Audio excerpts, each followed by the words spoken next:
저희는 지금 값비싼 기독교라는 주제를 가지고 네 번째 시간 오늘 함께 말씀 나누려고 합니다. 값비싼 기독교, 이 말이 숨겨져 있는 의미는 기독교 신앙은 결코 만만하지 않다. 어느 정도 가치가 있느냐? 나의 전부를 드릴 만큼 가치가 있는 것이다. 그런데 너무도 많은 사람들이 기독교 신앙에 대해서 왜곡하고 있다는 것입니다. 세상에 있는 사람이 기독교 신앙에 대해서 왜곡을 하는 것은 당연한 일이고 그럴 수 있는 일입니다. 몰라서. 그러나 교회를 다니면서도 참된 신앙에 대해서 왜곡한다고 하는 것은 얼마나 위험하고 힘든 일인가. 마치 이렇게 말하는 제 자신이 괴로운 것은 다 틀렸고 우리가 맞았다. 그렇게 들릴까 조심스럽습니다. 그런 뜻이 결코 아닙니다. 억만제약의 투성이에서 저는 건짐을 받아서 하나님 앞에 이렇게 쓰임받고 있는 미물 중에 미물이지만은 성경을 보고 설교를 하고 할수록 아니다. 뭔가 크게 잘못됐다. 그런 생각을 저버릴 수 없습니다. 사랑하는 여러분, 다시 분명히 말씀드리는데 기독교 신앙은 한번 믿어보다가 마는 그러한 가치 없고 싸구려 복음이 아니라는 것을 꼭 기억하셔야 됩니다. 지난 3번에 걸쳐서 첫 시간 값비싼 기독교, 우리는 결코 고객이 아니다. 고객 만족의 복음을 버려라. 우리는 교회에 와서 스스로 고객의 대우를 받으려고 하는 경향이 있다. 여러분 잘못이 아니고 교회가 여러분들을 그렇게 만들어 버렸다는 거예요. 교회에서 자꾸만 손님 취급하는 거예요. 손 취급. 기억하셔야 됩니다. 우리는 고객이 아닙니다. 교회에 오셔서 관리를 받으려고 하지 마십시오. 마치 이런 식으로 대하는 사람들이 있습니다. 내 믿음을 좀 키워줘라. 내 믿음이 안 자라나고 있는 것은 교회의 시스템에 문제가 있다. 교회에 프로그램이 없지 않냐. 그런 소리 하지 말아라. 제가 말씀드리고 싶어요. 여러분은 고객이 아니에요. 여러분은 끊임없이 투쟁하며 싸워서 믿음을 선택해야 할 예수 그리스도의 제자라는 겁니다. 두 번째, 비용을 계산해라 그랬어요. 두 번째 시간, 값비싼 기독교, 비용 계산하기. 우리는 자본주의 사회 속에서 어릴 적부터 계산하는 데 굉장히 능숙합니다. 그래서 아이들도 본능적으로 부모에게 뭘 해야 되는지 알아요. 명절에 친척집에 가면 돈을 누가 주는 줄 압니다. 이 돈이 어디서 오는 줄 알아요. 본능적으로. 그래서 다소곳하게 합니다. 별 볼 일 없고 먹을 것도 안 주고 그런 사람은 몇 번 상대하다가 번둥만둥해요. 이게 몸에 딱 배어버리는 거예요. 그렇죠?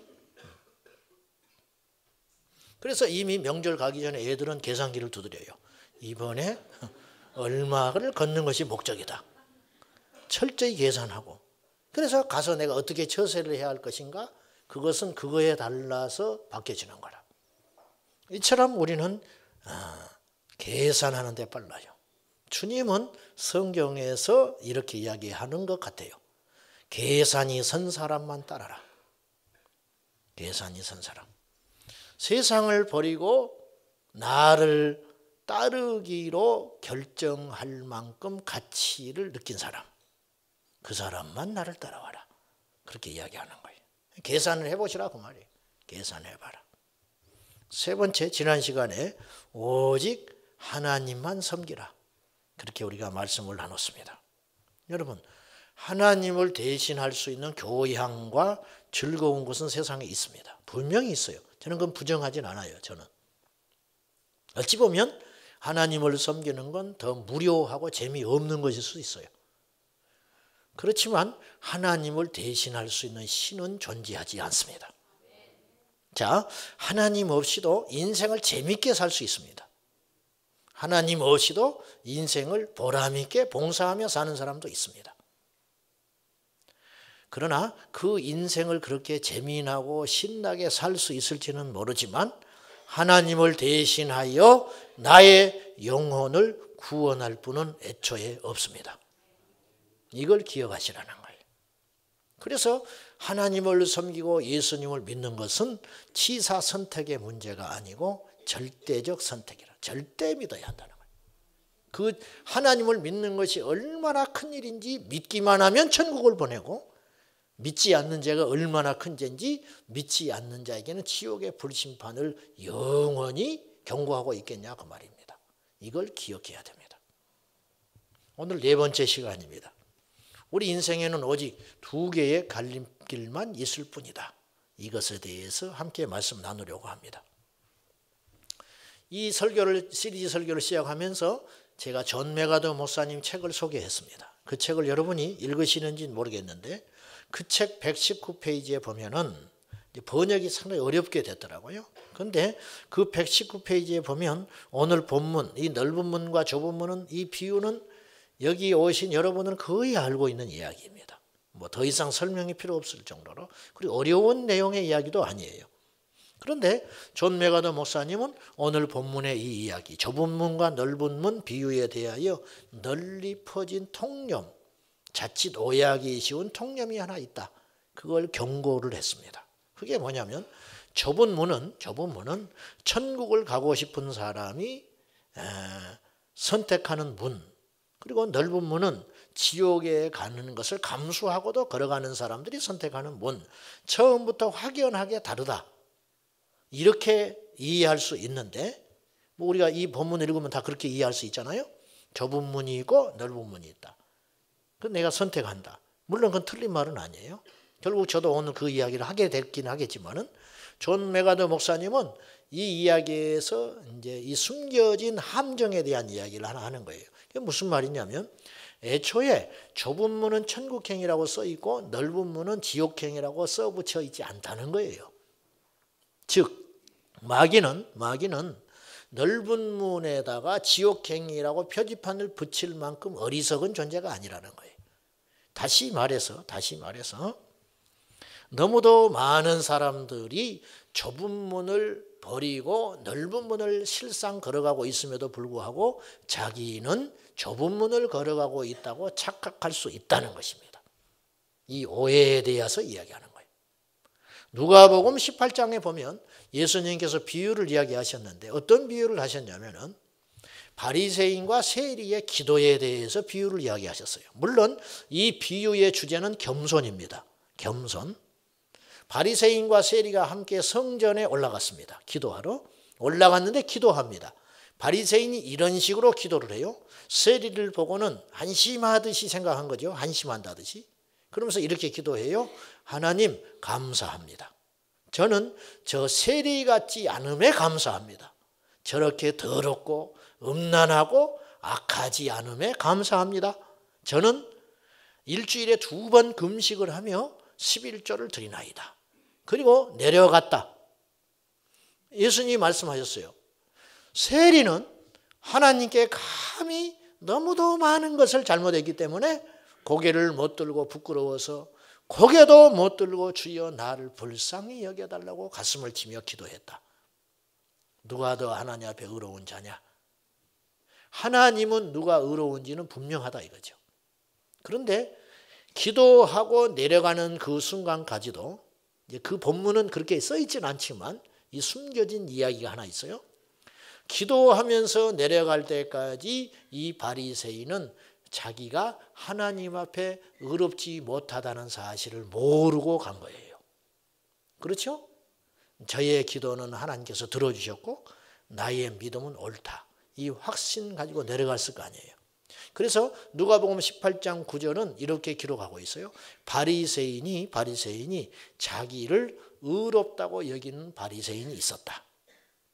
자기를 의롭다고 여긴다는 거예요. 우리가 바리새인은 아닌지 몰라요. 제가 그렇지는 않은지 몰라요. 우리가 이렇게 드러내놓고 기도하는 사람은 없어요. 나는 이런 기도를 들어보지는 못했어요. 내가 일주일에 대표 기도하면서 내가 일주일에 2번 금식합니다. 하나님, 내가 지금까지 살면서 한 50명 전도했습니다. 이렇게 전도도 안 하고 금식도 안 하는 이런 사람들과 비교해서 저를 이렇게 믿음 주셔서 감사합니다. 이걸 바보 천치나 그런 기도를 하는 것이죠.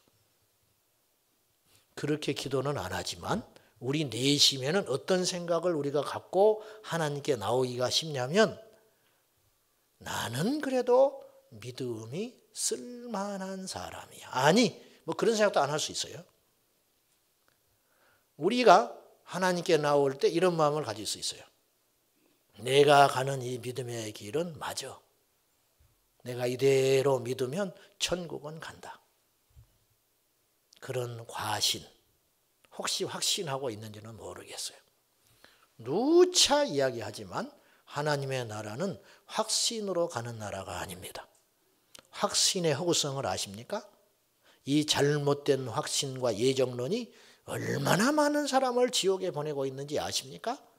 확신으로 하나님 나라 못 가요. 자격으로 갑니다. 자격으로. 이 비유의 이야기는 일반 대중들을 대상으로 말씀하고 있지 않다는 걸 주목할 필요가 있어요. 마태복음 5장으로 한번 돌아가 보십시오. 5장 1절을 찾아보시기 바랍니다. 마태복음 5장과 7장은 한 세트입니다. 한 장소에서 한 대상에게 오랜 긴 시간 동안 설교하신 내용이에요. 누구에게 이 설교를 했느냐? 이거 대단히 중요합니다. 1절, 예수께서 무리를 보시고 산에 올라가 앉으시니 제자들이 나온지라. 그러니까 무리들이 있었는데 무리를 떠나서 산으로 올라가셨을 때 따라온 사람들이 있었어요. 누가? 제자들. 물론 무리들이 몇 사람 섞여서 올라올 수도 있고 그렇겠지만 주된 설교의 대상은 누구예요? 제자들이라는 거예요. 이 좁은 문 이야기도 지금 누구한테 하고 있는 거예요? 제자들에게. 자, 일반 무리들과 제자들이 뒤섞여 있는 상태에서 좁은 문과 넓은 문을 이야기했다면 이 중에는 상당수가 넓은 문을 갈 수 있는 위험성이 있기 때문에 예수님께서 경고하신 내용이다. 그렇게 볼 수 있지만 적어도 이 당시 예수님의 제자들은 주님을 따르겠다고 버린 사람들입니다. 그물을 버렸습니다. 붕어를 버렸습니다. 배를 버렸습니다. 이거 쉽지 않습니다. 직업을 포기한 거예요. 그 정도 되면 우리는 A급 크리스찬이라 할 수 있어요. 근데 그들을 향하여서도 예수님은 경고했어요. 너희들도 얼마든지 좁은 문을 갈 수 있는 사람들이다. 넓은 문으로 갈 수 있는 사람들이다. 그러니까 경고하는 거예요. 어디로 가라고? 좁은 문을 향하여 힘써 가라. 너희는 능히 좁은 문이라고 여기고 그 길을 가고 있지만 실상은 넓은 문일 수 있다. 실상은. 이 비유를 통하여 예수님은 두 가지 의도를 가지고 말씀을 하세요. 첫째, 구원받기는 어렵다. 자, 구원받을 수 없다는 게 아니에요. 까다롭다는 거 아닙니다. 오해하시면 안 돼요. 몇 사람만 소수 정예병을 꼽으려고 주님께서 구원의 기준을 강화시킨 게 아니에요. 대학 들어가듯이 정원을 정해놓은 것도 아니고 어떤 자격 심사를 까다롭게 해서 엘리트들을 뽑으려고 한 것도 아니에요. 하나님은 그런 사람만 천국에 들어갈 생각은 애초에 없어요. 우리 주님의 뜻은 모든 사람이 구원을 받으며 진리를 알기를 원하십니다. 이게 하나님의 뜻이거든요. 하나님은 할 수만 있으면 모든 전 인류가 구원받기를 원하세요. 그렇다고 해서 구원의 기준을 낮추시지는 않는다. 이거죠. 이거. 자, 구원받기 어렵다. 다시 7장으로 돌아가서 7장 14절 같이 볼까요? 시작. 생명으로 인도하는 문은 좁고 길이 협착하여 찾는 자가 많아요, 적어요? 적다. 이 말을 쉽게 표현하면 천국문에 갈 사람은 적다. 그러니까 예수님께서 적은 사람을 뽑기 위해서 까다롭게 한 게 아니고 천국에 가는 길은 결코 넓은 문일 수 없다. 천국 가는 길은 좁다. 좁은 문이라도 많이 가는 것이 하나님의 뜻이에요. 좁은 문이라도 많이 가는 것이 하나님의 뜻이다. 그런데 현실적으로 문이 좁기 때문에 찾는 자가 많아요, 적어요? 적다. 하나님의 뜻은 아니지만 많은 사람이 구원에 이르기는 어려울 수 있다. 이걸 경고하는 겁니다. 영적 기도 따라 했다고 좁은 문 가고 있는 거 아닙니다. 기도 시간에 눈물 몇 방울 흘렸다고 그 사람이 하나님의 나라에 갈 수 있는 천국 시민이 된 게 아닙니다. 교회에 나오면서 몇 가지 불이익을 감수하고 옛날에 재미있게 지내던 것을 몇 가지 포기하고 직장에서 이상한 사람 취급받으면서 교회에 나오고 있다고 그 사람이 결코 믿음의 사람이라고 할 수도 없고 좁은 문에 들어섰다고 말할 수도 없다. 성경은 그보다 훨씬 더 수준 높고 가치 있는 좁은 일을 제시하고 있어요. 세상은 이 좁은 문이라고 하는 건 단순히 고생이라고 생각하면 착각입니다. 물론 고생문이죠. 고생문이지만 고생이 좁은 문 자체는 아니에요. 그러면 예수님을 믿지 않고도 인생을 버겁게 사는 사람도 있어요. 애국지사들. 옛날에 애국지사들은 남 먹을 때 먹지 않고 잘 때 자지 않고 자기 돈 들여가면서 도망 다니면서 나라를 지켰어요. 인간적으로 보면 우리보다 더 힘든 삶을 살았어요. 그러면 그들이 좁은 문을 걸어가고 있다고 할 수 있나요? 십자가가 없는 고생은 좁은 문 아니에요. 주님이 요구하시는 좁은 문은 무엇이냐면 하나님의 말씀에 순종하기 위해서 이 땅에서 고통받고 사는 삶. 어떤 아이가 있었는데 학교에 가서 계속 왕따 당하고 심지어는 폭행을 당하고 돌아와요. 부모의 마음이 찢어지는 거라. 나서기가 참 고약한 거예요. 뭔가 일이 일어나고 있는데 얘가 말을 안 하는 거예요. 무슨 일 있지? 말을 안 해. 어느 날은 너무 고통을 받고 돌아온 거예요. 옷이 막 찢어져가지고 견딜 수가 없어요. 근데 얘가 목욕탕에 가서 샤워를 하는 거예요. 탕 속에 들어가서 흥얼흥얼 노래를 불러 찬송을 부르고 있는 거라. 이 엄마가 문을 열고 야, 네 친구들이 너한테 그렇게 못되게 하는데 너는 왜 가만히 있었어? 너는 왜 뭐하고 있었냐? 그렇게 말했더니 얘가 이렇게 이야기했어요. 빙그레 웃으면서 엄마 나도 뭔가를 했어. 그래 잘했다. 그래야지. 그래야 네 친구들이 너를 함부로 안 하지. 뭐 했는데 어떻게 했는데? 그러지 아이가 이런 말을 했어요. 용서했지? 용서해버렸어? 이것이 좁은 문이에요.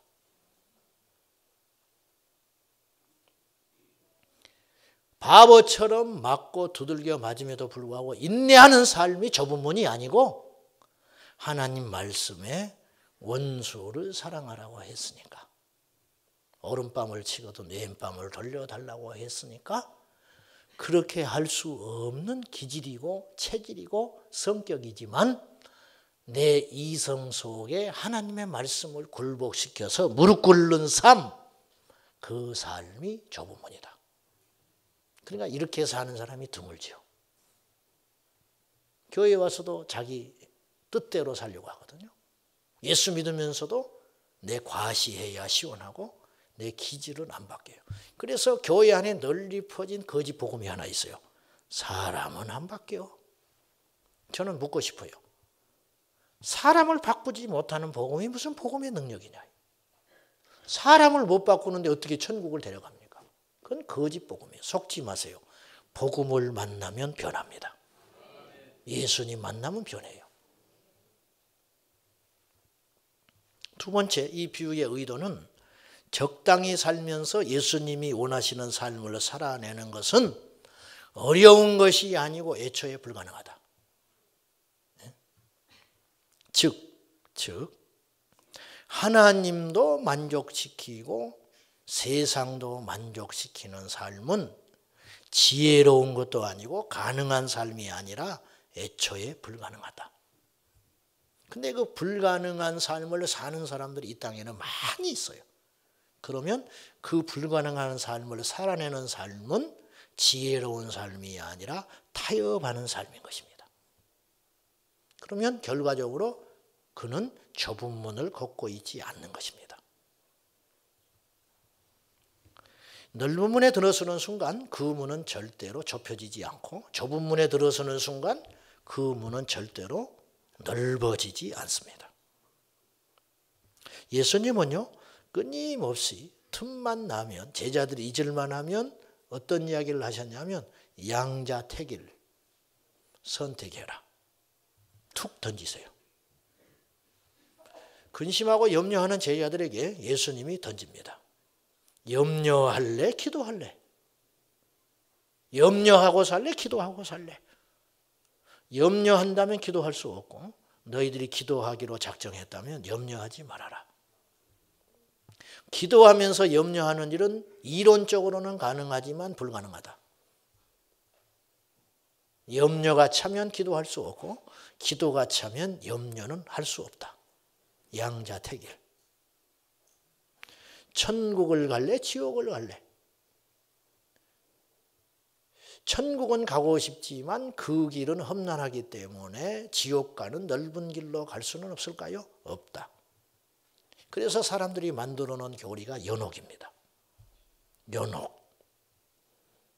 천국은 가고 싶지만 버거우니까 지옥 가는 삶을 살면서 나중에 천국을 갈 수 있는 길을 만든 게 연옥이라. 성경에 없는 걸 만들었지요. 없습니다. 냉정하게도 연옥은 없습니다. 요즘에 이런 이론이 나타나기 시작했어요. 하나님이 세상을 만들었다는 이 창조는 받아들이기가 곤란한 거예요. 증거가 없기 때문에. 왜 창조의 증거를 하나님께서 보여주지 않을까? 이유가 있어요. 증거를 보는 순간 그건 믿음이 아닙니다. 보지 않고 믿는 자에게만 허락하신 역사가 천국이거든요. 그런데 소위 진화는 그것이 진실이든 가짜든 증거들이 조금씩 있어요. 사실 그 증거도 택없이 부족한 것인데 사람들은 진화를 믿어요. 사람들은 그래서 신학자들이 고민을 한 것 같아요. 그래서 슬그머니 요즘에 새롭게 나오는 이 이론이 하나 있어요. 그건 뭐냐? 하나님께서 진화의 능력을 주셨다. 네? 그러니까 꽁도 먹고 알도 먹을 수 있게 된 거예요. 그러니까 진화론과 창조론은 서로 대립될 수 있는 이론이 아니고 진화할 수 있는 능력도 하나님이 주셨다. 그러니까 진화론도 틀린 것은 아니다. 그럴듯하지 않습니까? 그래요. 진화할 수 있는 능력도 하나님이 준 것 같다. 그러나 성경은 그렇지 않다고 이야기해요. 하나님께서 애초에 원숭이는 원숭이대로 사람은 사람대로 각각 그 동물을 하나님께서 창조하셨다고 엄히 말씀하고 있는 거예요. 이걸 믿을 수 없기 때문에 이걸 받아들이자니 너무도 많은 것들의 장애물이 있기 때문에 창조 진화론을 믿기 시작하는 거예요. 이게 타협이죠. 중간지대. 여러분, 하나님이 참 신이라면 다른 신은 다 거짓입니다. 성경이 여러분이 들고 있는 이 성경책이 참된 책이라면 다른 종교의 경전은 헛된 책입니다. 기독교 복음이 참된 것이라면 다른 모든 것은 거짓입니다. 많은 참된 복음 중에 하나가 기독교 복음이 아니고 오직 참된 것은 하나밖에 없습니다. 기억하세요. 여러 신들이 있는데 그중에 제일 센 신이 하나님이 아니에요. 하나님이 신이라면 다른 것은 신이 아니에요. 그리스도를 믿는 자가 구원을 받았다면 믿지 않는 자는 모두 심판받습니다. 우리는 결코 중립적일 수 없어요. 우리는 아주 특별한 경우가 아니면 모든 사람을 만족시킬 수 없습니다. 예수님을 믿기로 결심한 순간 우리는 세상을 믿지 않기로 결단한 겁니다. 기억하세요. 좋은 것은 좋은 것이 아니에요. 좋은 것은 하나밖에 없어요. 참된 것은 하나밖에 없어요. 그래서 복음의 타협은 없는 겁니다. 기독교 신앙처럼 배타적인 건 없어요. 오늘날 교회가 배타적이지 않다는 것은 진리를 훼손하기 시작했다는 뜻입니다.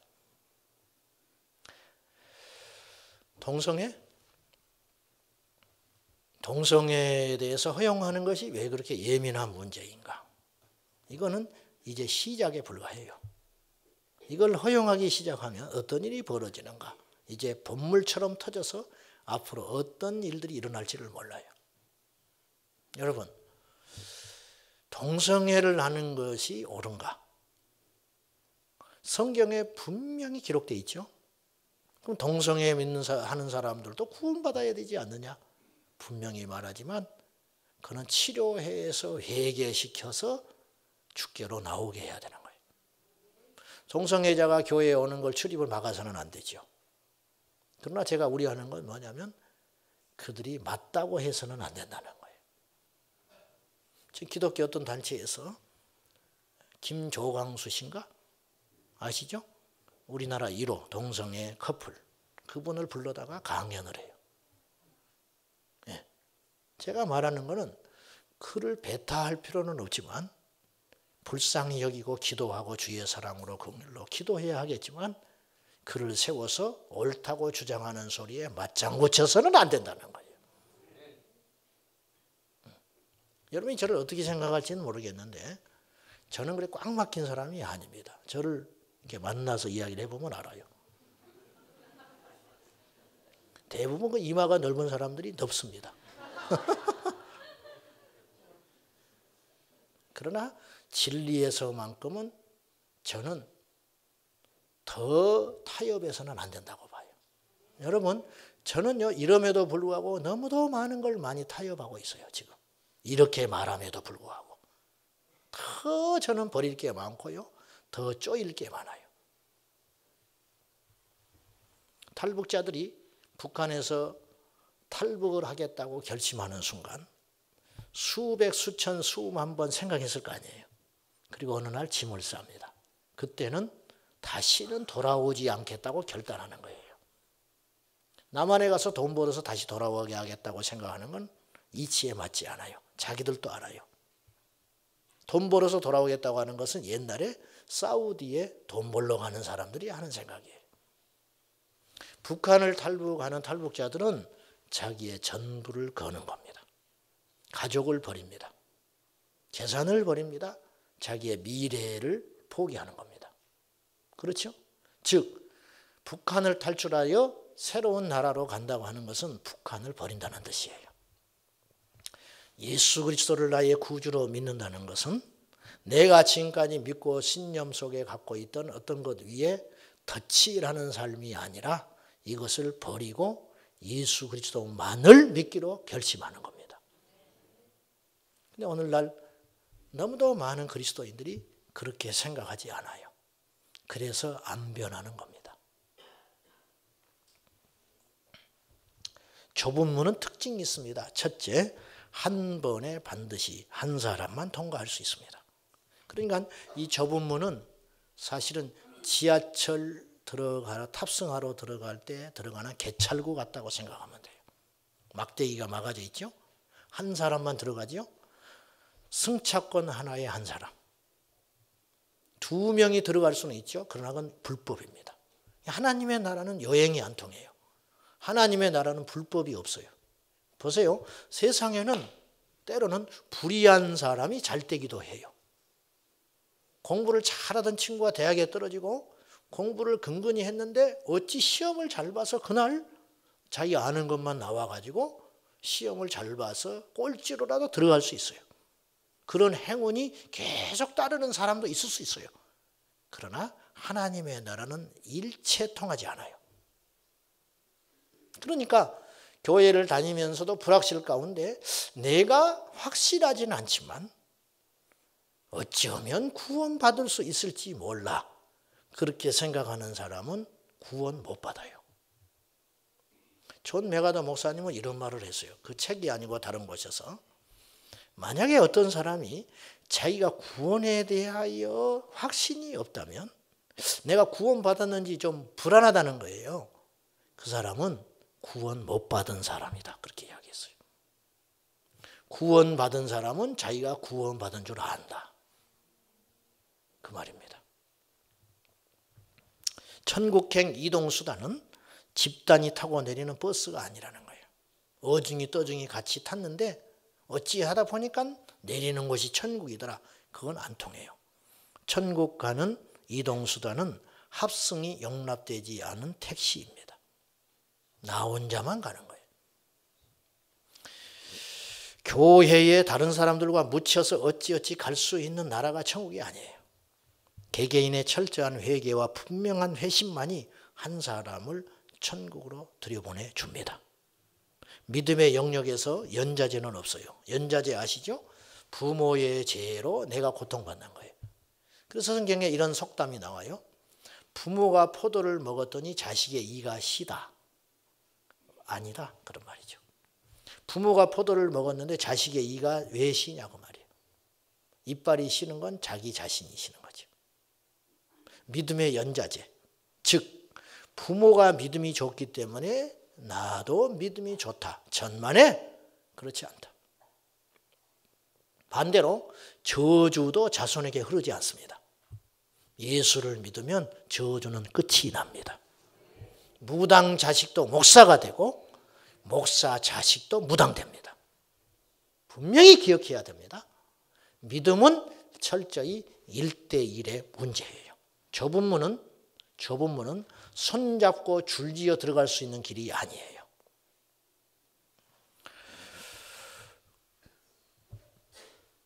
어느 대중집회에 참석해서 부흥에 참석해가지고 손을 들고 일어나서 영접기도 했다고 그 사람이 구원받은 사람 아니에요.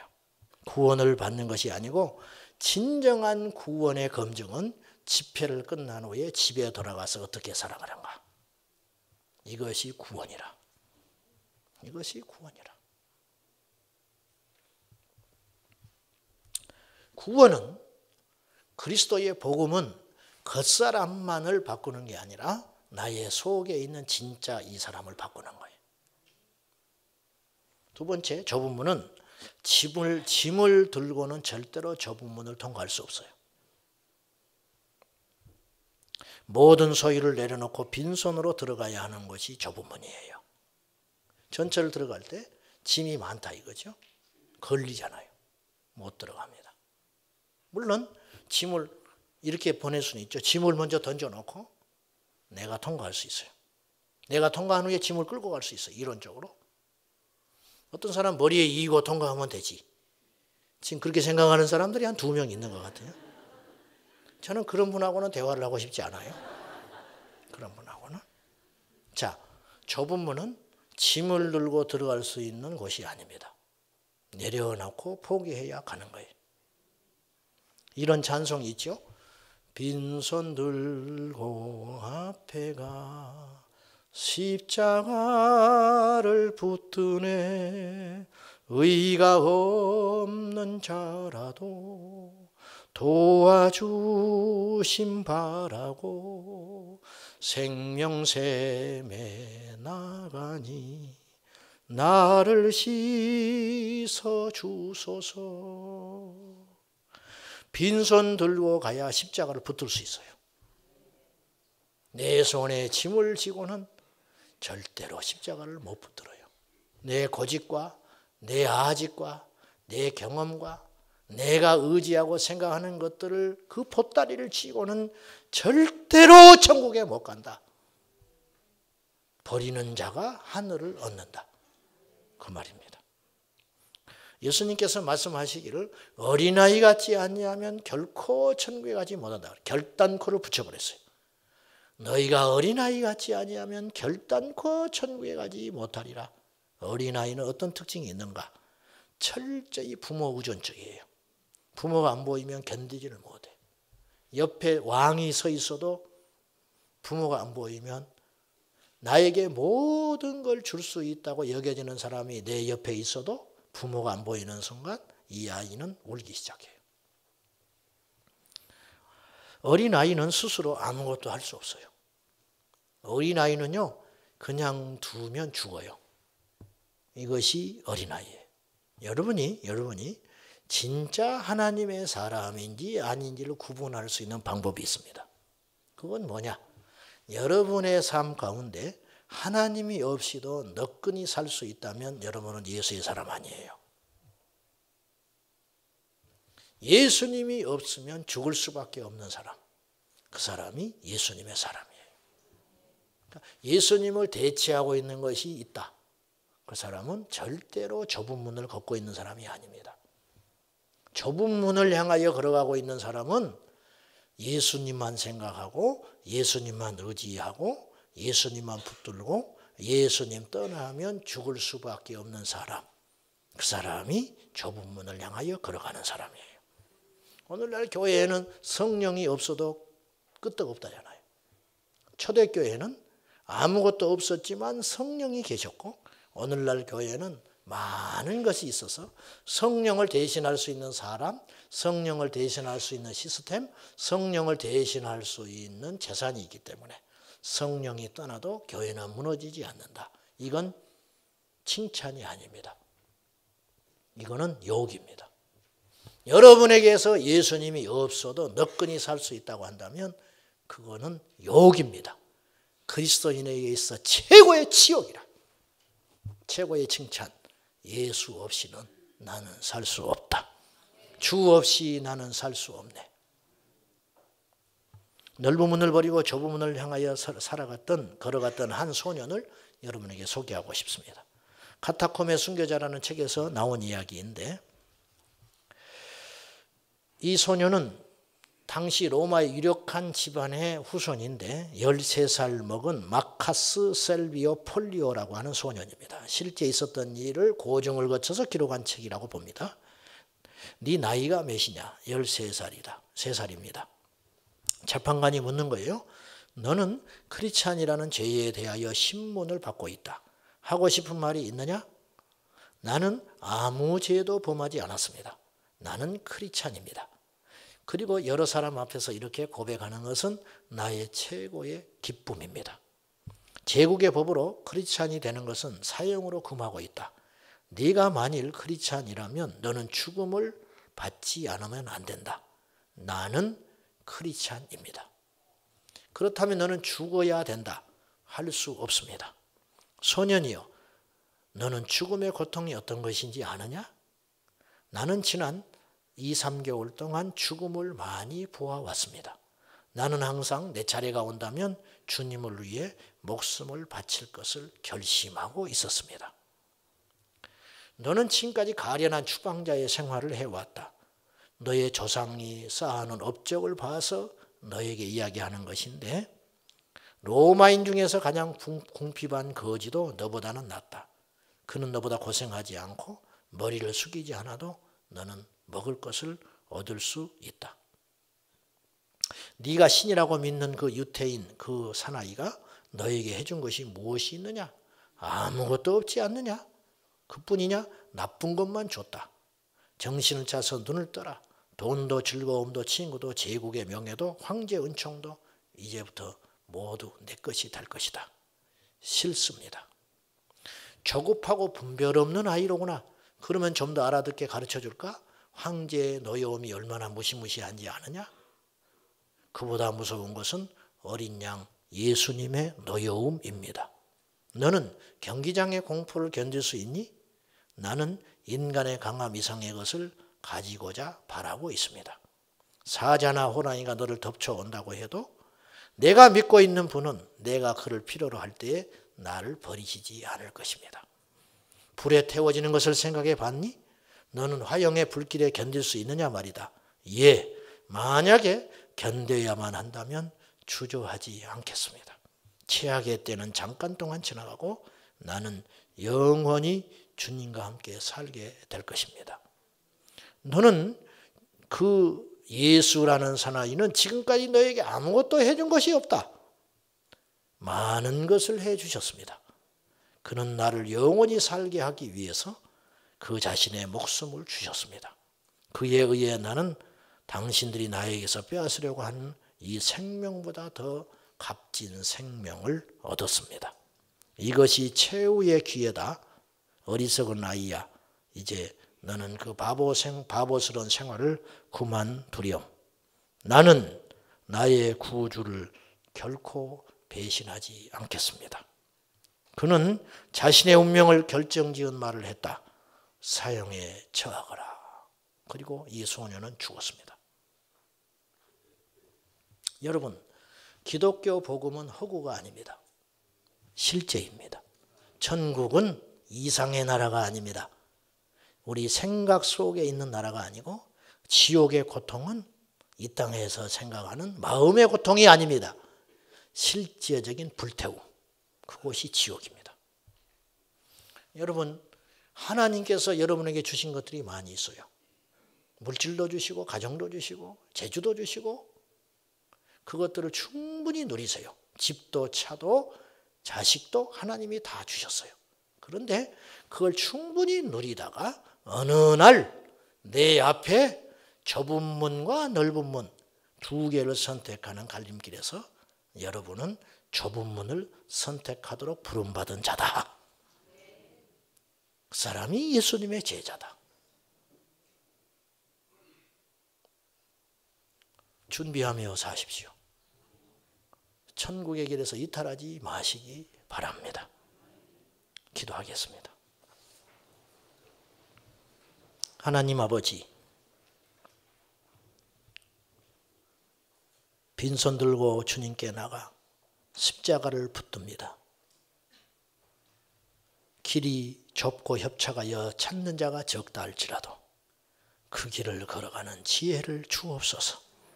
그 길만이 살 길이요, 잠시 잠깐 머물러 사는 이 세상이 전부가 아니고 죽음 후에 받게 될 심판을 피할 길, 오직 예수 그리스도밖에 없음을 알고 겉사람만 교회에 다니는 것이 아니라 우리의 속사람이 예수님 만나 참된 그리스도인이 되게 하여 주옵소서.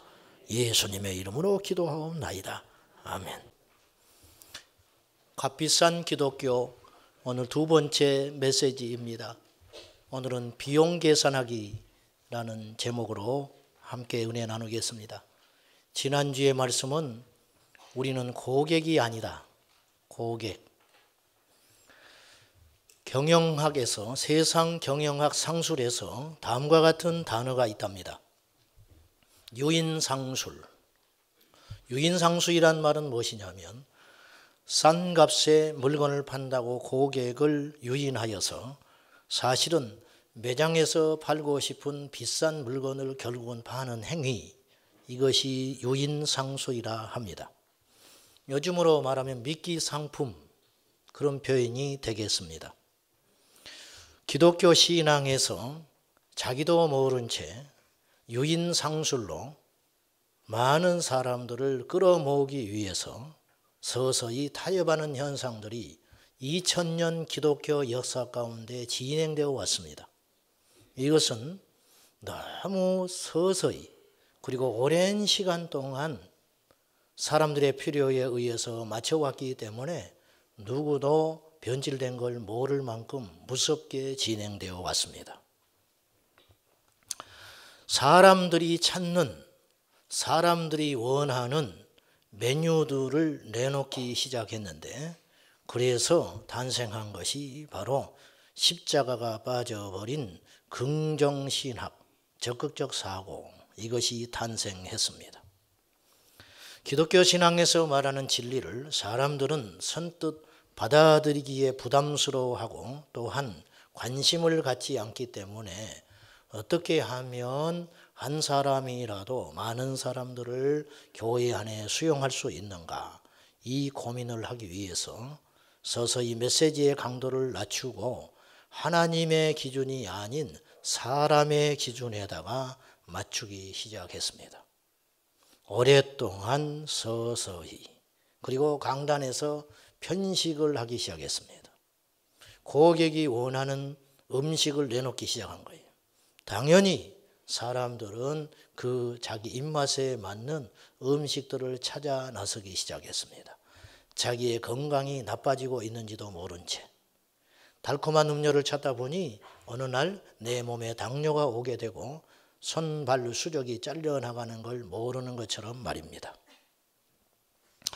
일단 한 번 잘못 길들여진, 그리고 잘못 들어버린 거짓 진리는 두고두고 참된 신앙의 걸림돌이 되기 시작했습니다. 그래서 교회는 천국을 잊어버리기 시작했습니다. 그러면 천국을 대신하는 어떤 대체물들이 나타나야 되잖아요. 십자가를 대체하는 어떤 것들이 나타나서 사람들의 마음과 정신을 만족시켜야만 했습니다. 그 대체 신학들이 나타나기 시작했습니다. 천국 대신에 이 땅의 행복을 이야기하기 시작했고, 구원 대신에, 죄 대신에 이 땅에서 저주받지 않고 기쁘게 승리하는 것에 대하여 관심을 갖기 시작했습니다. 사람들은 더 이상 교회에 와서 죄에 지적당하는 것을 견디지 못합니다. 사람들은 더 이상 강단에서 전해지는 직접적 선포, 즉 천국과 지옥의 메시지에 대하여 유치하게 생각하고 부담스럽게 생각합니다.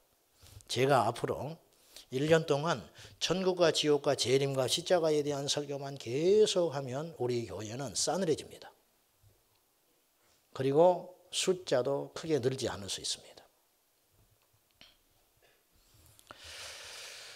존 메가더 목사님은 이런 말을 했습니다. 지금은 이 시대는 교회 밖에서 복음을 전하는 것보다 교회 안에서 복음을 전하기가 더 어려운 시대에 살고 있다. 자, 이 말을 잘 들으셔야 됩니다. 오늘 이 시대는 사람들이 달콤한 신학에 길들여져서 복음을 세상에 전하는 것보다 교회 안에서 복음을 전하는 것이 더 위험스럽다. 이단 취급받습니다. 사람들이 길을 막습니다. 여러분, 길을 잘못 가르쳐 주는 것보다 길을 모른다고 하는 것이 낫습니다. 잘못 가르쳐 주면 다시 처음 원상태로 돌아오는 그 시간과 에너지를 고스란히 더 많이 소비해야 됩니다. 거짓 신앙인들은 앞으로도 없어지지 않을 것입니다. 그 이유는 무엇이냐? 그들을 만족시키려는 거짓 교회와 거짓 진리가 반드시 있기 때문입니다. 미국에서 신학교 학장을 포함한 50여 명의 평신도가 미국 일간지에 다음과 같은 광고를 실었다고 합니다.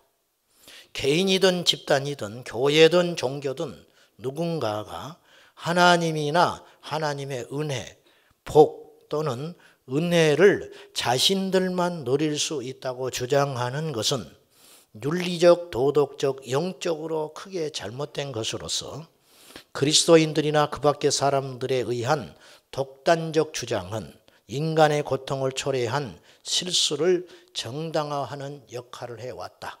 이 말이 좀 어려운 말인데 번역상 이렇게 한 것 같은데요. 쉽게 표현하면 이 말이에요. 더 이상 기독교는 독단적 진리를 외쳐서는 안 된다.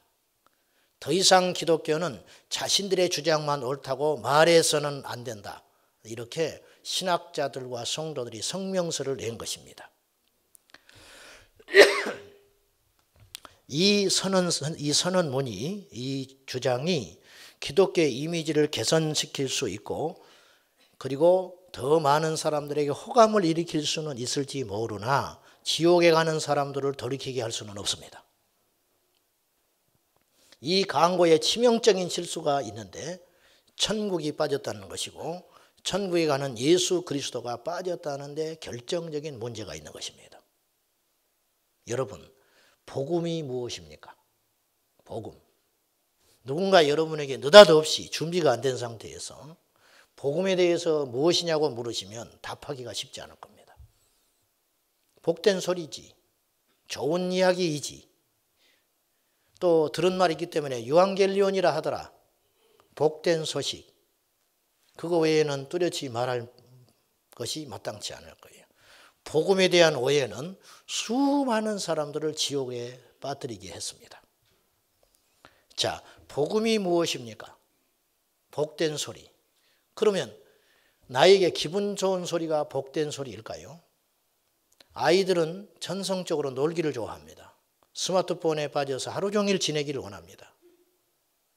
그냥 핸드폰하고 라면 끓여 놓을 테니까 이따가 먹고 실증 나거든 스마트폰 실증 나거든 PC방에도 좀 갔다 오고 그리하거라. 할렐루야 할 거예요, 아이들이. 이 복된 소식이구나. 이런 복음이 어디가 있어요? 이게 과연 복음일까요? 여러분이 병원에를 갔습니다. 소화가 안 돼서 병원에 갔습니다.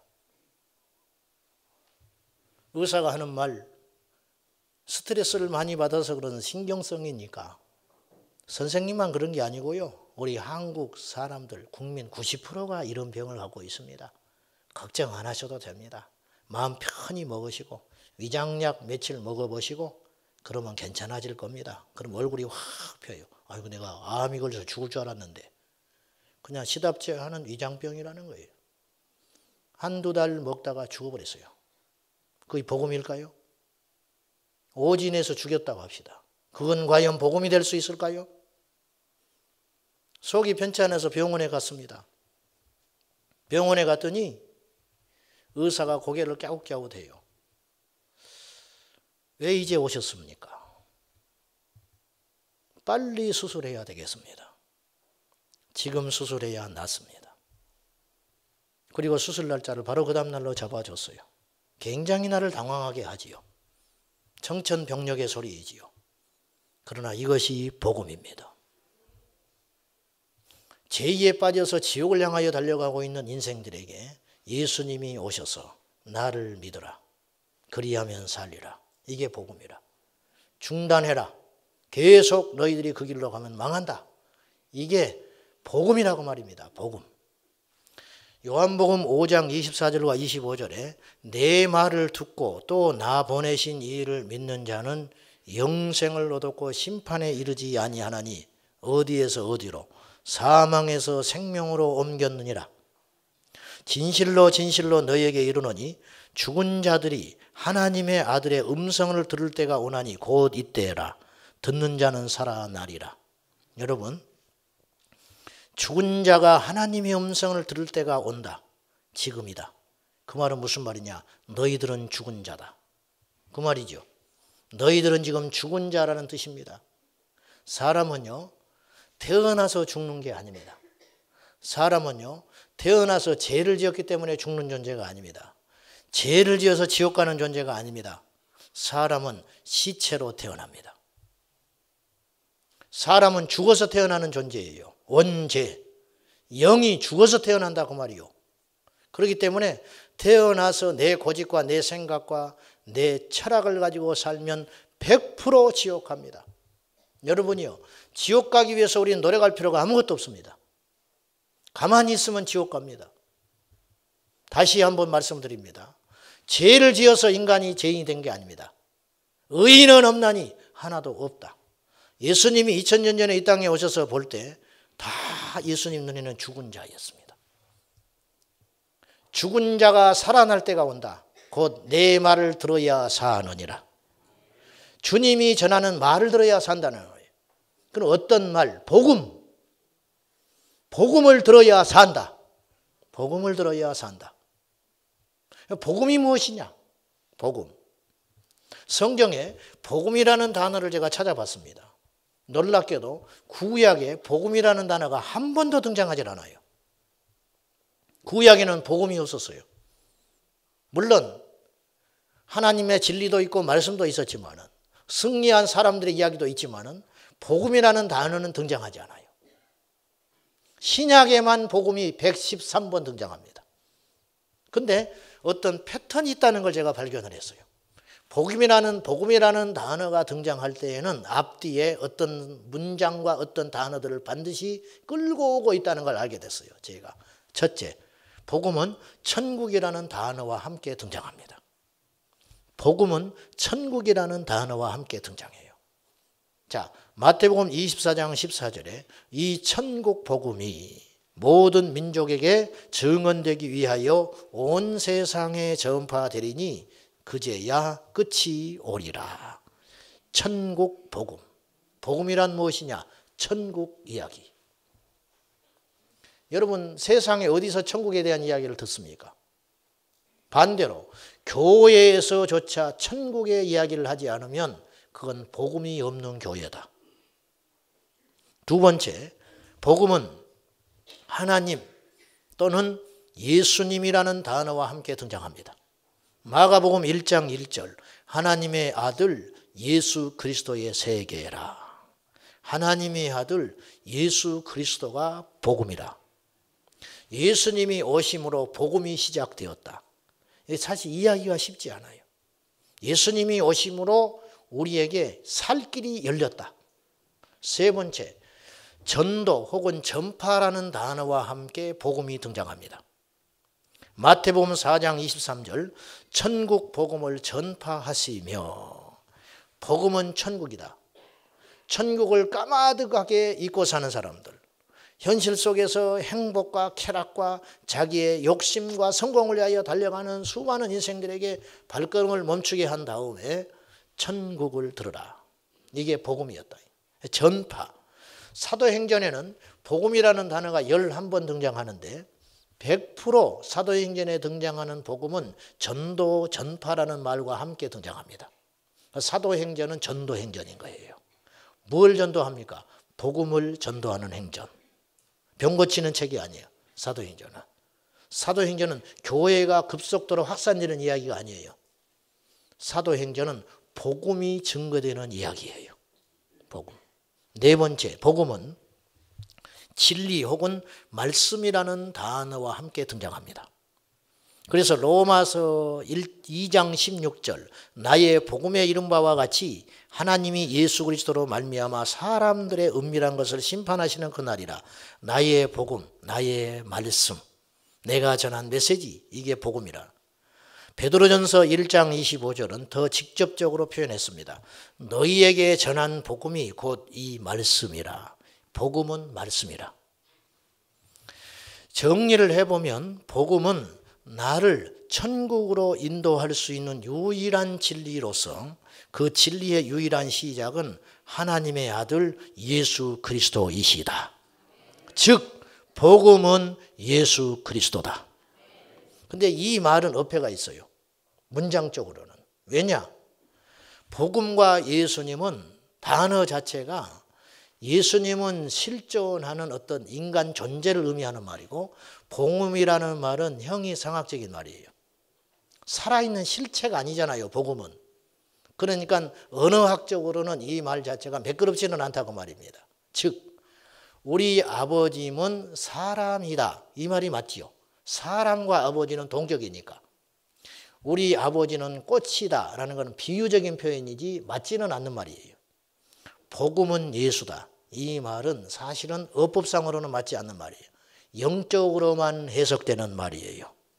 복음은 예수 그리스도입니다. 복음은 우리를 살릴 수 있어야 합니다. 그래서 로마서 1장 16절과 17절은 복음에 대한 명확한 결론입니다.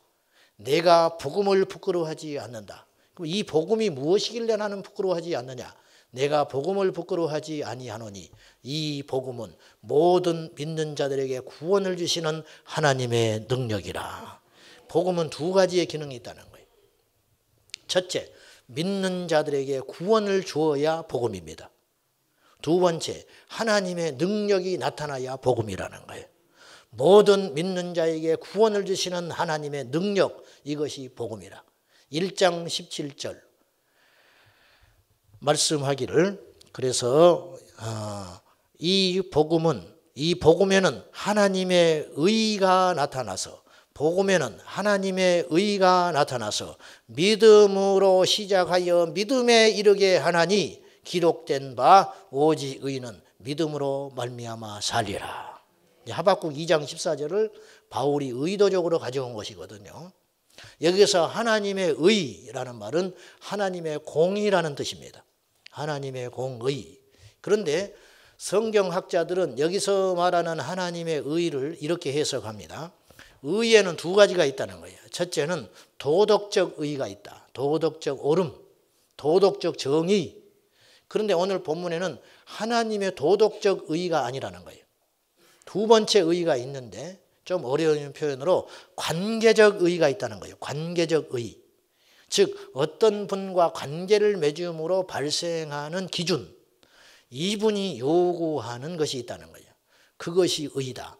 오늘 말하는 복음에는 하나님의 의가 나타났다는 말은 보편적 도덕적 의를 말하는 게 아니고 우리가 하나님을 믿게 됨으로 발생하는 하나님의 기준, 이것이 그분의 의다. 그 의에 들어야 믿음으로 사는 사람이다. 그렇게 말하는 거예요. 예를 들면 아브라함에게 하나님께서 어느 날 이삭을 바치라 그렇게 말하셨어요. 근데 아브라함이 주저하지 않고 이삭을 바치러 칼을 들어 죽이려고 합니다. 이것은 객관적 의로 보면 틀렸습니다. 자기 자식을 자기가 믿는 신에게 산제물로 바치려고 한다는 것은 이건 그릇된 행위입니다. 이거는 미친 짓입니다. 그러나 하나님의 의에는 순종이 있기 때문에 이 아들을 죽인다 할지라도 하나님께서 살릴 것을 믿음으로 하나님의 뜻에 순종하는 것이 내 자식이 살고 죽는 것보다 중요하다고 결단하는 이 행위가 하나님의 의이다. 그래서 이런 삶을 일컬어서 믿음으로 산 삶이다. 그렇게 이야기하는 거예요. 그래서 아브라함은 인류사의 어떤 업적도 이루지 않았어요. 그렇죠?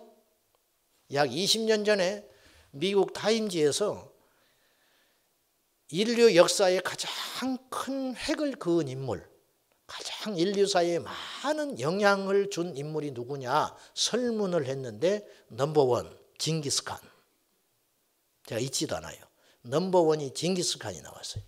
징기스칸이 인류사에 제일 많은 변혁을 일으켰다는 거예요. 세계에서 제일 많은 영토를 한때 지배했잖아요. 그래서 유럽과 아시아에 엄청난 문화적인 변혁을 일으킨 자가 징기스칸이라. 아쉽게도 예수님은 5번째 안에도 들지 않았어요. 제 기억에 6번째인가 됐어요. 이것이 세상 사람들이 생각하는 의, 세상 사람들이 생각하는 기준이었어요. 그러나 예수 그리스도가 이 땅에 오심으로 인류사에 영적인 대혁명이 일어난 것입니다. 그건 뭐냐? 죄를 없이 하고 마귀의 역사를 끊어버리는 하나님의 역사가 예수 그리스도가 오므로 시작되었습니다. 그래서 마가복음 1장 1절 예수 그리스도 하나님의 아들 복음의 시작이라. 그리고 예수님이 오셔서 이 땅에 오셔서 제일 먼저 던진 메시지가 회개하라. 천국이 가까워 왔느니라. 회개하고 복음을 믿어라. 회개하고 나를 믿어라. 그 말이에요. 예수 그리스도를 믿으면 모든 저주와 억압과 실패와 불확실과 좌절에서 해방되는 절대 능력, 그것이 바로 예수님 안에 있다 그 말입니다. 이것이 우리의 복음인 줄로 믿습니다. 그래서 우리는 복음을 알고 믿음으로 살도록 부름받았지 착하게 도덕적으로 성실하게 성공하게 살도록 부름받은 존재가 아니라는 것을 우리가 꼭 깨달아야 할 것입니다. 물론 복음의 영역 안에는 착함이 있고 선함이 있고 성실함이 있지만 그것이 전부는 아니다. 복음은 우리를 하나님의 뜻대로 살도록 만든다. 그 말입니다. 그렇다면 우리가 그리스도인이 된다는 것은 어떤 의미가 있느냐, 이걸 고민해 봐야 합니다. 교회에 정기적으로 출석하는 것이 절대로 그리스도인이 된다는 절대 비결은 아닐 것입니다. 이 정도는 우리가 압니다. 이제 교회에 출석한다고 해서 그리스도인이 되는 건 아니다. 그리스도인은 교회에 출석하겠지만 출석한다고 그리스도인이 되는 건 아니다. 세례를 받는다고 그리스도인이 되는 건 아니다. 그건 분명합니다. 그러면 그리스도인이 된다는 건 무엇이냐? 이 그리스도인이라는 말이 원래 나타냈을 때의 단어는 어떤 뜻이냐? 여러분도 알다시피 작은 그리스도. 안디옥 교회를 통하여 그런 말이 최초로 등장했는데 인류사에 그리스도인이라는 말은 작은 그리스도. 그 말입니다. 즉 예수님의 제자. 제자는 스승의 삶을 그대로 사니까. 묻겠습니다. 다시. 여러분은 고객이 아닙니다. 여러분은 교인도 아닙니다. 여러분은 예수님의 제자입니다.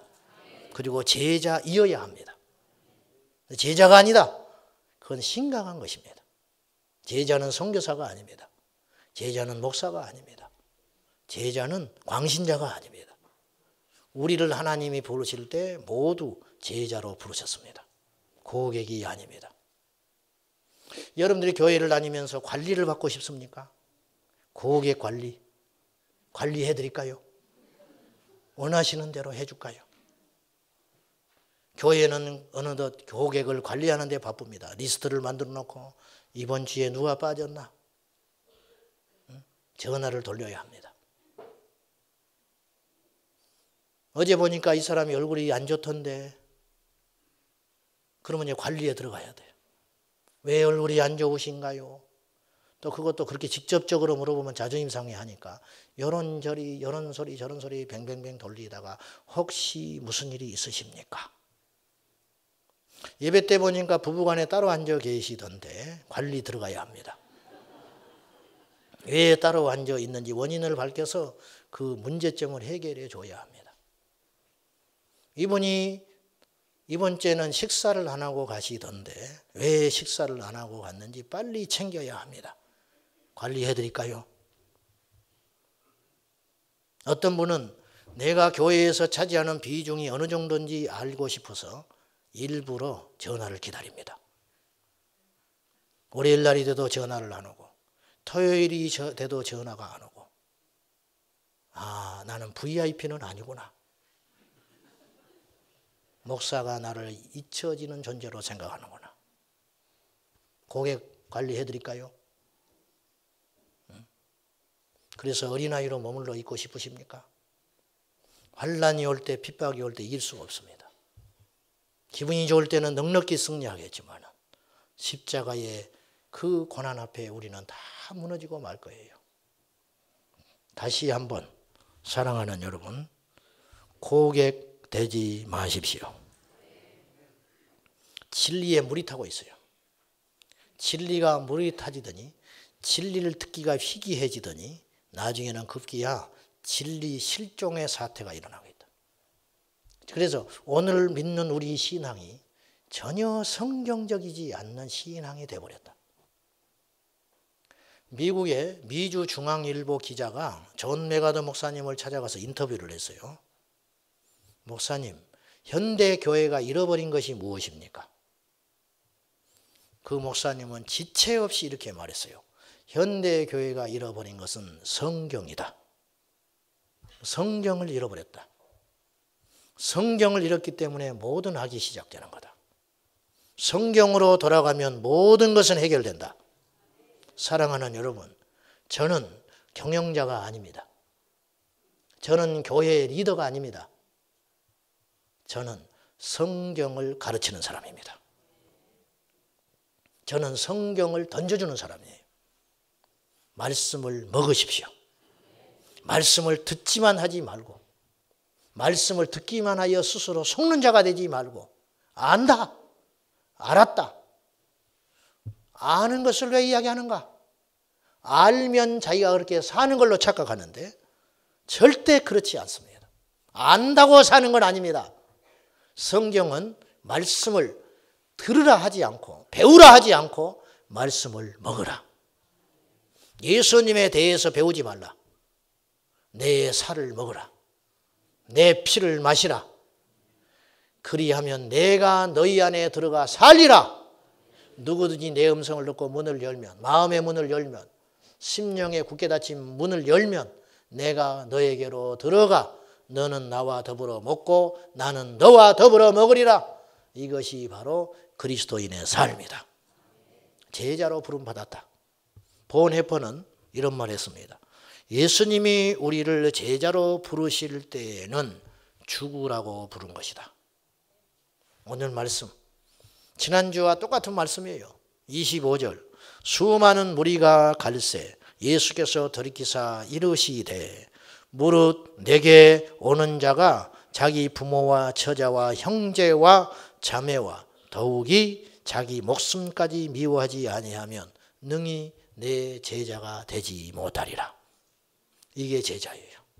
여러분, 알기나 알고 제자가 된다고 합니까? 계산해 보시라. 능히 내 부모도 버리고, 부모를 버리기는 쉬워. 그건 안 가르쳐도 버리는 사람이 많이 나오니까. 요새는 또 자식 버리는 사람도 제법 많이 나타났어요. 자식도 이제 버릴 수 있을 것 같아. 쉬운 일은 아니지만. 근데 재산 버렸다는 사람은 내가 별로 못 들어봤고요.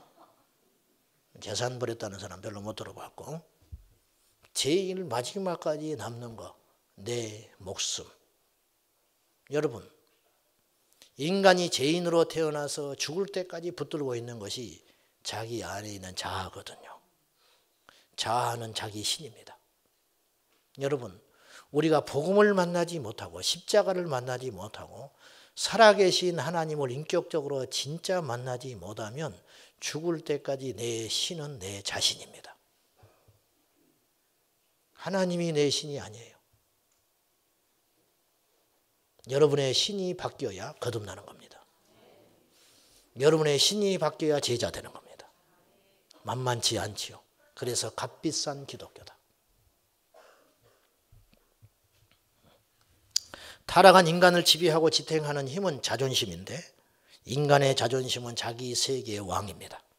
그 왕의 자리에 내 자존심이 아니라 예수님이 앉아 계실 때 우리는 주님의 철저한 제자가 되는 것입니다.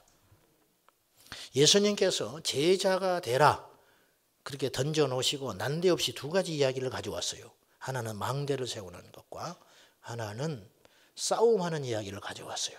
자, 망대를 지을 때 꼭 망대가 아니더라도 어떤 건축물을 지을 때 계산하지 않느냐. 내가 이 돈을 가지고 지을 수 있는지, 지을 수 없다면 시작하지 말아야 한다. 만약에 비용이 적은데도 무턱대고 건물을 짓다가 중간쯤 짓다가 중단해버리면 지나가는 사람마다 손가락질한다. 어떤 바보가 저걸 생각지도 않고 집을 짓기 시작했대. 그런 어리석은 삶 살지 말아라. 전쟁이 일어났는데 우리나라에 침입한 군대가 2만이다.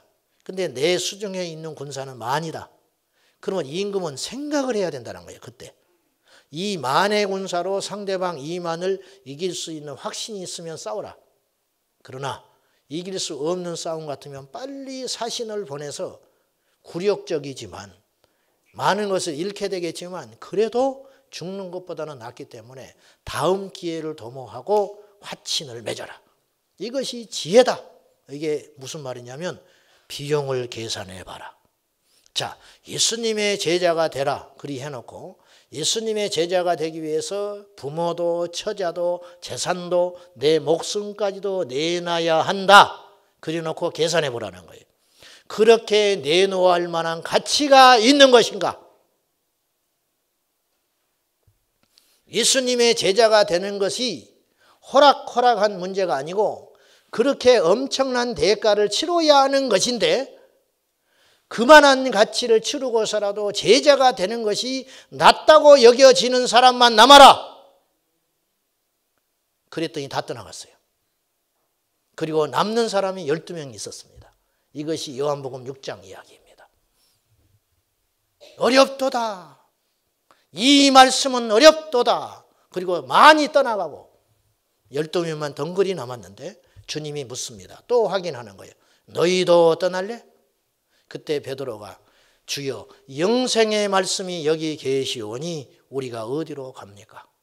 여기에 복음이 있는데 여기에 내 살 길이 있는데 어디를 가겠습니까? 이 말은 충분히 저는 계산했습니다. 나는 배를 버렸습니다. 나는 아버지를 버렸습니다. 나는 그물을 버렸습니다. 그리고 주님을 따르지 않았습니까? 그때 주님 그래서 내가 너희를 택한 것이 아니냐. 근데 그 중에 하나는 나를 팔리라. 주님이 그리 말하신 거거든요. 그래서 내가 너희를 택한 거야. 여러분, 남았기 때문에 제자가 된 게 아니고요. 제자였기 때문에 남는 겁니다. 청함을 받은 자는 많되 택함을 받은 자는 적으니라. 이게 두려운 말입니다. 이 땅에 교인이 많을까요? 제자가 많을까요? 당연히 제자가 적습니다. 왜? 교인 중에 선택받은 자가 제자이니까. 자, 이 말씀 끝에 이렇게 이야기했습니다. 34절. 소금이 좋은 것이나 소금도 만일 그 맛을 잃으면 무엇으로 짜게 하리요? 여기서 소금은 제자. 제자도 제자가 되어야 하는데 저 제자가 되지 못하면 나는 너희를 버릴 것이다. 소금이 소금 역할을 해야 소금으로 쓰임 받는다. 지금 제자가 되라. 망대 이야기, 전쟁 이야기, 소금 이야기까지 했어요. 이게 다 연관성이 없는 것 같지만 연관성 있는 이야기들입니다. 그렇죠? 연관성 있는 이야기들이에요. 제자가 되라. 소금이 되어라. 근데 이 소금이 맛을 잃었다. 그러면 버릴 거야. 땅에도 35절 거름에도 쓸데없어 내버려지느니라. 그리고 왈 들을 귀 있는 자는 들으라. 이게 무슨 말일까요? 들을 귀 있는 자는 들으라는 표현을 주님은 자주 하셨습니다. 그게 무슨 말이냐? 깨달아라. 가치를 발견한 자만이 나를 따를 것이다. 그리고 여기 이 말씀은 한 가지 더 부연해서 들을 귀 있는 자는 들으라는 표현은 선택해라. 나는 다 이야기했다. 나는 너희를 향하여 기준을 낮추지도 않았고 너희들의 많이 따라오라고 진리를 희석시키지도 않았다. 나는 분명히 말했다. 더 이상 타협은 없다. 내가 할 소리 다 했다. 이제 너희들은 계산하고 따르라. 따를 것 같으면 따르라. 선택해라. 들을 귀 있는 자는 들으라. 그렇게 말하시는 거예요. 자, 이제 우리는 비용을 계산해 봐야 해요. 여러분이 오늘 예배를 끝나고 예배를 마치고 집으로 돌아가셔서 제자가 되기 위해서 내가 지불해야 할 값이 무엇인지를 꼼꼼히 기록을 해 보십시오.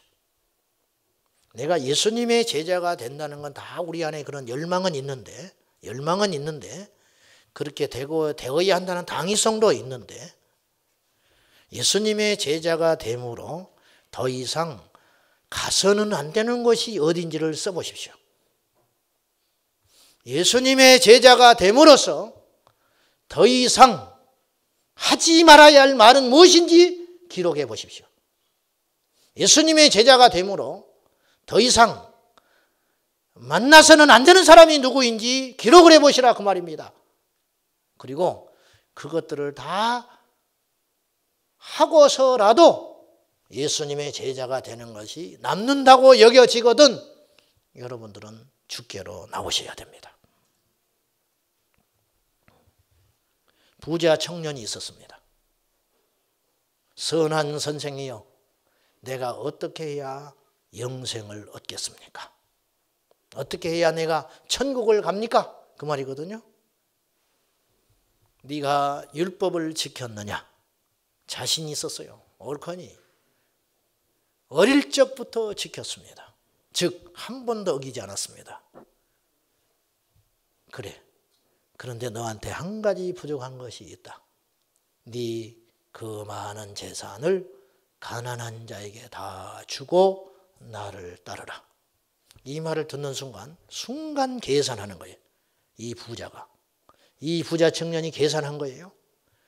이렇게 해서라도 이 내 앞에 있는 나사렛 예수를 따를 만한 가치가 있는가? 계산이 나왔어요. 이렇게는 못하겠다. 그리고 근심하여 돌아갔습니다. 따른다 못 따른다 말하지 않았어요. 못하겠다는 뜻이죠. 근심하여 돌아갔고 아직까지 안 나타나고 있어요. 아직까지. 사랑하는 성도 여러분, 계산을 잘 하십시오. 즐기십시오. 가고 싶은 곳도 가십시오. 자식에게도 많은 투자를 하십시오. 그런데 어느 날 이 평화가 깨지고 내게 십자가의 앞에서 뭔가를 결정할 때 제자의 선택을 하는 사람이 천국에 갑니다. 그 준비하는 트레이닝의 삶이 하루하루의 삶이다. 저도 여가 생활을 즐길 수 있고 가고 싶은 곳에 여행을 갈 수 있고 건강을 챙기기 위해서 취미 생활을 할 수도 있습니다. 그러나 어느 날 내 앞에 주님께서 어떤 것을 요구하실 때 그것을 기꺼이 드릴 수 있는가? 아브라함이 이삭과 함께 기뻐했습니다. 이삭과 함께 여행도 했습니다. 이삭을 위해서 인생 설계도 해놨습니다. 그런데 어느 날 그 모든 것이 수포로 돌아가게 됩니다. 바치라. 그때 자기의 고집을 내려놓고 이삭을 바치는 삶이 바로 제자의 삶이다. 그것이 믿음의 삶이다. 준비되셨습니까? 이곳에 여러분을 초대합니다. 마태복음 13장 44절 눈이 있는 자 귀가 있는 자가 있는데 천국은 밭을 갈다가 부화를 발견한 농부와 같다. 이 농부는 계산했어요. 순간. 이 밭을 사는 것이 남는 것인가 아닌가. 그리고 결론이 나왔습니다. 자기 전부를 팔아도 이 밭을 사는 것이 남는다는 걸 알기 때문에 그렇게 실천했어요. 주님은 말했습니다. 이것이 천국이다. 천국 비유를 이야기하신 거거든요. 천국은 전부를 투자해야 가는 것이 천국입니다. 제자가 가는 것이 천국입니다.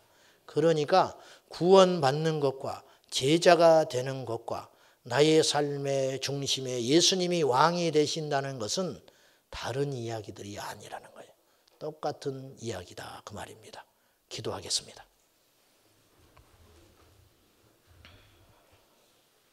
주님, 무턱대고 교회를 다니던 우리들에게 이 말씀은 심히 엄중합니다.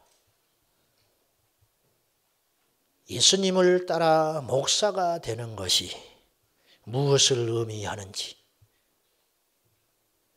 주일마다 와서 예배하며 하나님께 나오는 것이 무엇을 의미하는지, 예수님의 제자가 된다 할 때 아멘으로만 대답할 일이 아니라 그 아멘 속에 무엇을 희생을 치러야 하는지 오늘 엄중하게 계산하여 그럴 만한 가치가 여겨질 때에 주님께 모든 것을 드리기를 원합니다. 쟁기를 잡고 뒤를 돌아보는 자는 하나님 나라에 합당하지 않다. 주님을 따르면서 뒤를 돌아보는 자는 합당하지 않다. 주께서 말씀하셨으니 오직 주님만 바라보며 십자가의 좁은 문을 향하여 나아가게 하여 주옵소서. 우리 교회는 제자 광성교회입니다. 예수님을 믿는 것과 제자 되는 것과 우리 교회를 다니는 것은 별개의 사건이 아닌 것을 깨닫게 하여 주시옵소서. 예수님의 이름으로 기도하옵나이다. 아멘. 어제는 세월호 참사 2주기였습니다. 저는 법도 중요하고 보상도 중요하고 진상규명도 중요하겠지만은 성경에 입각한 바 우는 자들과 함께 울고 웃는 자들과 함께 웃으라 그리 하셨으니 우리 그리스도인들이 따뜻한 마음을 가지고 그들을 위해 기도하고 함께 했으면 좋겠는데 저도 게으르고 악해서 그 유가족들 한번 찾아보지도 못했고 손 한번 잡아주지 못했기 때문에 저도 할 말은 없습니다. 아무튼 자식들을 가슴에 평생 묻고 살아야 할 그 부모들의 심정을 우리가 헤아리는 것이 우리 그리스도인의 삶이라 생각합니다. 언제부터인가 예수님을 믿는 사람들은 교회 안에서만 믿음의 고백을 해야지 공공장소나 대중들 앞에서 믿음을 고백하고 복음을 전하고 자기가 그리스도인이라고 하는 것을 밝히는 것은 대단히 편협하고 어리석은 일들로 치부되기 시작했습니다. 복음이 부끄러운 것이 됐습니다. 복음이. 지금보다 2000년 전은 더 부끄러웠을 것인데 우리가 지금 알고 있는 십자가의 의미와 느낌보다 2000년 전 그들은 십자가라는 저주와 그 단어 속에 숨겨진 참혹함을 알고 있었음에도 불구하고 초대교회에는 십자가의 신앙을 가졌는데 오늘 우리는 십자가를 등한시합니다. 연말연시 연예인들이 텔레비전 대상 시상식에서 상을 받으면 이렇게 이야기를 하곤 했습니다. 모든 영광을 하나님께 돌립니다. 요즘에도 그런 사람들이 좀 있겠습니다만은 스포츠 선수가 골을 넣고 많은 시청자들이 보는 데 앞에서 기도하는 세레머니를 하는 것을 우리는 보았습니다. 그런데 여론이 좋게 생각하지 않습니다. 그래서 안 하기 시작합니다. 저는 이런 국회의원들을 본 적이 없습니다. 국회의원이 당선되고 나서 인터뷰를 할 때 하나님께 영광을 돌립니다. 나는 예수님을 믿는 국회의원으로서 부끄럽지 않게 하겠습니다. 저는 이런 사람을 보지를 못했어요. 이번에 국회에 진출한 국회의원의 4분의 1이 크리스찬입니다. 명단들을 보니까 깜짝 놀랄 만한 사람들도 있었어요. 성추문을 일으키고 구설수에 올랐던 사람들도 크리스찬이 있었어요. 저는 그들을 비난할 생각은 없지만은 제가 말씀드리려고 하는 것은 공인이 그리스도인이라고 밝히는 순간 그에게는 수많은 불이익이 따라오는 세상이 됐습니다. 그래서 복음을 자랑하지 못합니다. 그리스도인들이 텔레비전 앞에서 대중들에게 예수님이라는 단어를 말하기가 얼마나 어려운 시대에 우리가 살고 있는지 우리는 잘 알고 있습니다. 오늘날 거의 아무도 심지어 스스로 그리스도인이라고 자처하는 사람들조차도 주 예수 그리스도로만 구원받을 수 있다고 하는 구원의 유일성과 우리 하나님의 우월성을 입 밖으로 표현하지 못한 채 애매모호한 중도적인 입장을 취하고 있습니다. 심지어 교회 강단에서조차도 기독교 신앙의 우월성, 여러분 우리 하나님은 누구와 비교해서 뛰어난 분이 아닙니다. 오직 많은 신 중에 그분이 우월하고 강하시기 때문에 우리가 그분을 믿는 게 아니고 우리를 낳아준 부모가 유일무이하게 한 분이듯이 이 땅에서 우리가 아비라고 부를 수 있는 존재는 오직 한 분이듯이 이 땅에 오직 하나님이라고 부를 수 있는 분은 그분밖에 없기 때문에 우리가 믿는 것인데 이것을 내려놓기 시작했다는 것이죠. 다 잊어버려도 좋습니다. 그러나 반드시 잊지 말고 기억해야 할 것이 있습니다. 10계명의 10개를 다 외우지 않아도 상관없습니다. 그러나 제1계명은 잊지 말아야 됩니다. 너는 나 외에 다른 신을 내 곁에 두지 말지니라. 이것만 지켜도 우리는 하나님의 보호하심과 인정을 받으며 살 수 있는데 이것이 무너지고 나니 9개 계명이 의미가 없게 돼버린 거예요. 하나님만을 유일하신 나의 구주여 하나님이라고 고백하는 자가 어찌 거짓말하겠습니까? 어찌 그 고백을 하는 자가 간음하겠습니까? 어찌 그 고백하는 자가 도적질하겠습니까? 그러나 이것이 되지 않기 때문에 코람데오 내가 하나님 앞에 서 있다는 의식, 우리 하나님이 유일하신 신으로 나와 함께 하신다는 사실을 망각하고 살기 때문에 모든 이 땅의 불행과 저주가 일어나고 있는 것입니다. 저는 오늘 값비싼 기독교 세 번째 시간인데 오직 하나님만 섬기라. 이 제목과 주제를 가지고 말씀을 나눌 것인데 사실은 개운치 않는 마음으로 사실은 슬픈 마음조차 들 정도로 이 주제를 가지고 설교할 수밖에 없는 현실이 개탄스럽습니다. 보십시오. 교사분들을 앉혀놓고 예를 들면 이제 막 그 수많은 경쟁률을 뚫고 공부를 많이 해서 신임 교사로 발령을 받는 선생님들을 앉혀놓고 마지막 연수를 마치면서 여러분들 소명을 잊지 마시오. 훌륭한 선생님이 되시오. 아이들을 진심으로 사랑하시오. 이런 소리 할 필요 없어요, 사실은. 교사가 되겠다고 하는 순간 이것은 갖춰야 되는 덕목이라는 것이죠. 우리가 그리스도인입니다. 예수님을 믿겠다고 여러분들 스스로 이 자리에 와 계시는 겁니다. 그러면 그건 뭘 의미하냐면 하나님만 섬기겠다고 고백하는 걸 전제하고 앉아 있는 겁니다. 그러니까 말할 필요 없어야 되는데 안 되니까 또 말을 하는 거예요.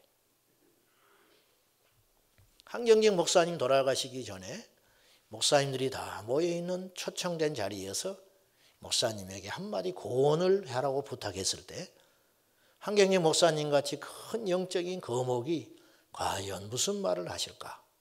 침을 삼키면서 기다리고 있는데 목사님의 말씀은 뜻밖의 이 한마디였습니다. 목사님들 예수 잘 믿으시오. 목사님들이 예수를 제대로 안 믿는 세상이 됐다고 말이죠. 네? 목사님들이 예수님을 제대로 안 믿으니까 교회가 엉망이고 세상이 엉망이다. 할 필요가 없는 말을 해야 할 상황이 됐다 이거예요. 오늘 그 심정이 저와 여러분에게 있는 것입니다. 자, 오직 하나님만 섬기라. 이 말은 어떤 의미가 담겨 있느냐? 첫째, 지금까지 섬기던 거짓 신들을 버리라. 그런 말입니다. 자, 14절 봅니다. 같이 봅시다. 시작. 그러므로 이제는 여호와를 경외하며 온전함과 진실함으로 그를 섬기라.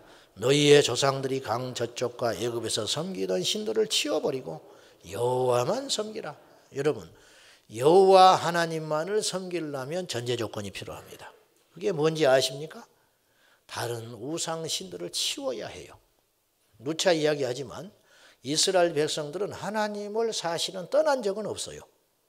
무슨 말이냐? 성경에 떠났다고 했는데 하나님을 육신으로는 떠나지 않았지만은 하나님을 입으로 부르고는 있었지만 다른 신도 하나님으로 찾기 시작했어요. 이것이 하나님이 볼 때는 하나님을 안 믿는 행위라는 거예요. 그들은 안식일을 지키려고 했고요. 그들은 속죄 제사를 드렸고요. 그들은 철저히 하나님께 율법을 지키려고 나름대로 애를 썼어요. 문제는 무엇이냐? 그들이 말씀을 허물어뜨리며 우상을 숭배하기 시작했다는 거예요. 즉 그들이 세상의 보험을 들기 시작했다는 거예요. 하나님으로는 불안한 거예요. 하나님만 섬기자니 막막한 거예요. 태풍을 막아줄 신이 필요했어요. 가뭄을 해결해 줄 신이 필요했어요. 흉작을 막아줄 신이 필요했습니다. 옛날에. 나의 건강을 지켜줄 신이 필요했어요.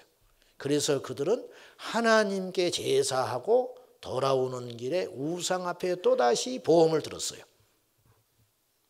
이것이 영적인 간음이에요. 그러니까 하나님만 섬긴 적은 별로 없었어요. 오늘 이것을 우리에게 요구하는 거예요. 사랑하는 여러분, 여러분이 이 자리에 와서 예수를 믿는다고 고백하는 순간 세상의 신들은 포기해야 됩니다. 그런데 고스란히 세상의 가치관과 세상의 신을 내 마음속에 담아둔 후에 주일날 예배하는 것으로 우리가 하나님을 섬긴다고 말하지 말라고 말이죠. 그거는 잘못된 신앙이라. 애초에 잘못됐어요. 성경은 그걸 믿음이라고 하지 않아요. 성경은 그것을 하나님을 섬긴다고 말하지 않습니다. 근데 우리는 주변에 그런 사람들이 너무 많기 때문에 그것이 믿음인 줄 착각하고 속고 있는 거예요. 그래서 마지막 날에 내가 주여 주여 하였는데 나는 어찌 지옥에 가냐 따질 사람들이 상당수 있을 것이라고 말이죠. 2015년 LA 중앙일보 미주판 1월 20일자 6면 기획기사. 제가 왜 이렇게 자세히 이야기하는지 이제 조금 있으면 이유를 알게 됩니다. 작년 1월 20일 날 6면 기획기사에 특집 타이틀이 실렸습니다. 신년 운세 점집 두드리는 한인들. 이 실태를 보도를 했는데 특집 기사에 의하면 점치는 손님들의 대다수, 즉 80% 정도가 기독교인이다. 특히 웹사이트에 접속하여 점을 보는 젊은이들의 대다수는 크리스찬이었다. 나아가서 경제적인 어려움과 청빙 문제로 철학원을 찾는 선교사와 목사도 있었다. 무속인 왈, 선교지를 나갈 때 어디를 가야 하는지 묻는 경우도 상당수 있다. 선교사님이 내가 선교지를 가야 되는데 여기를 가야 됩니까? 말아야 됩니까? 하나님께 묻지 않고 귀신한테 물어보는 거라. 울어야 될지 웃어야 할지 모르겠어요.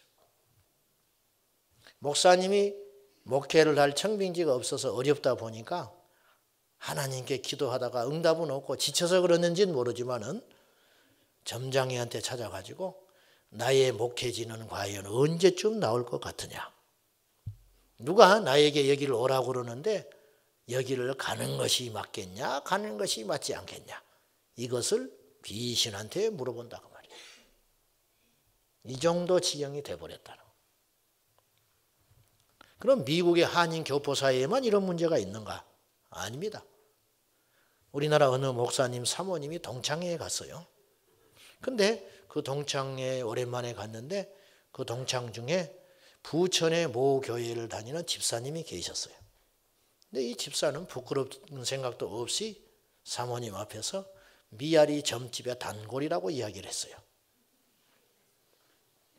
근데 그 점집이 유명한 터라 그 점집을 아는 사람이 또 동창에 있었어요. 둘이 이야기하는 거예요. 사모님 앞에서.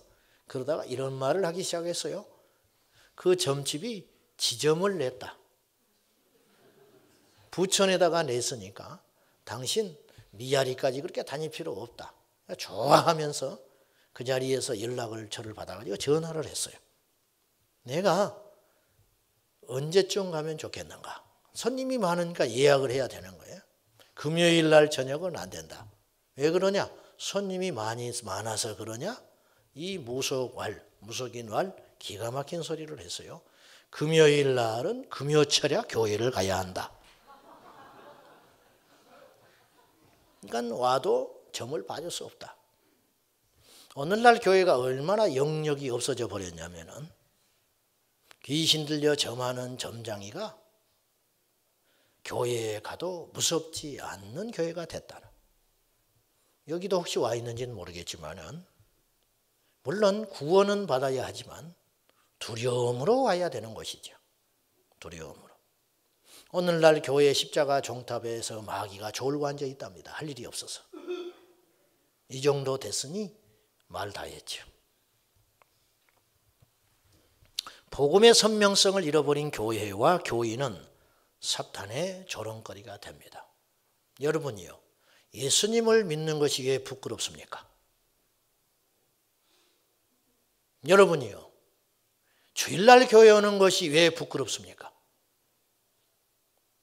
왜 제사상에 가서 고개를 숙여 절하지 않는 것이 부끄러운 일입니까? 왜 우리 학생들이 학교에 가서 성경을 읽는 것이 부끄러운 일이 됐습니까? 세상이 무서워서 점점 숨다 보면 어느새 내 심장부를 노리고 들어옵니다. 여러분이요, 담대해야 됩니다.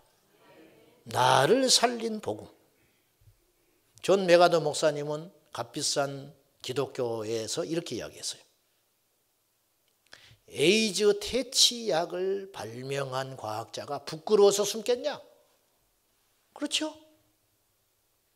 우리 교우 중에 누가 암을 정복할 수 있는 약을 발명했다면 저는 동네방네 다니면서 자랑할 거예요. 나하고 상관이 없음에도 불구하고 우리 교회에 그렇게 훌륭한 학자가 있다.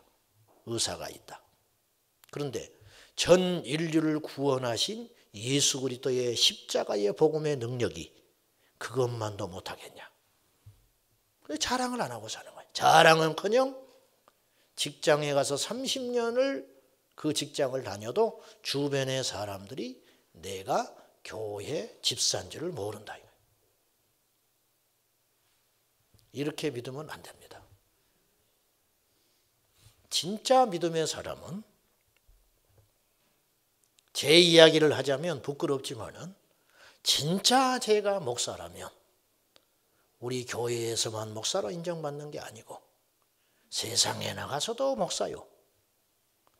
믿지 않는 형제 친척들 가운데에서도 저는 목사로 대접해야 마땅합니다. 그런데 그렇지 못한 세상이 됐어요. 철저히 저의 문제이죠. 3600여 년 전 여호수아 시대에 사람들은 보이는 우상을 숭배했지만은 오늘 우리는 보이지 않는 더 다양한 거짓 신들을 하나님의 자리에 앉혀놓고 있습니다. 우리의 자존심, 하나님의 자리를 대신한 지 오래됐습니다. 명예, 체면, 돈, 우리에게 하나님은 돈이 된 지가 오래됐어요.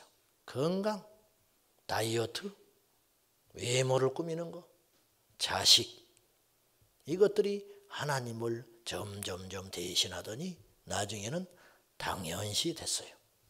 부끄러운지를 모르게 됐어요. 잘못된 사람들이 많아지면 잘못된 것이 정당화됩니다.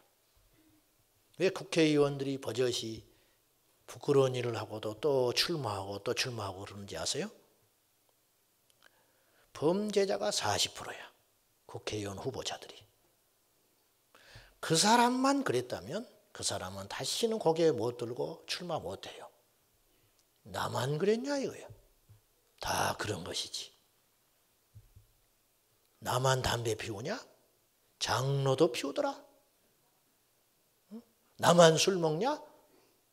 목사도 술 먹는데 뭐.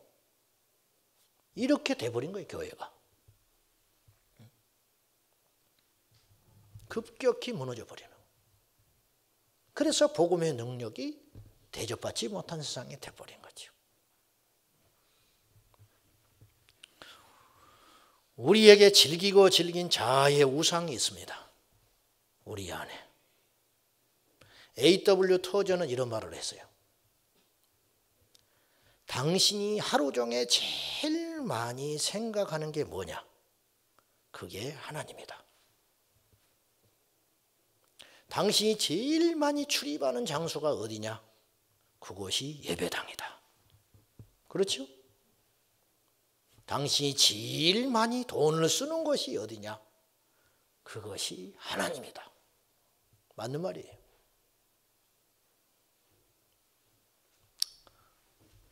낚시광이 있었습니다.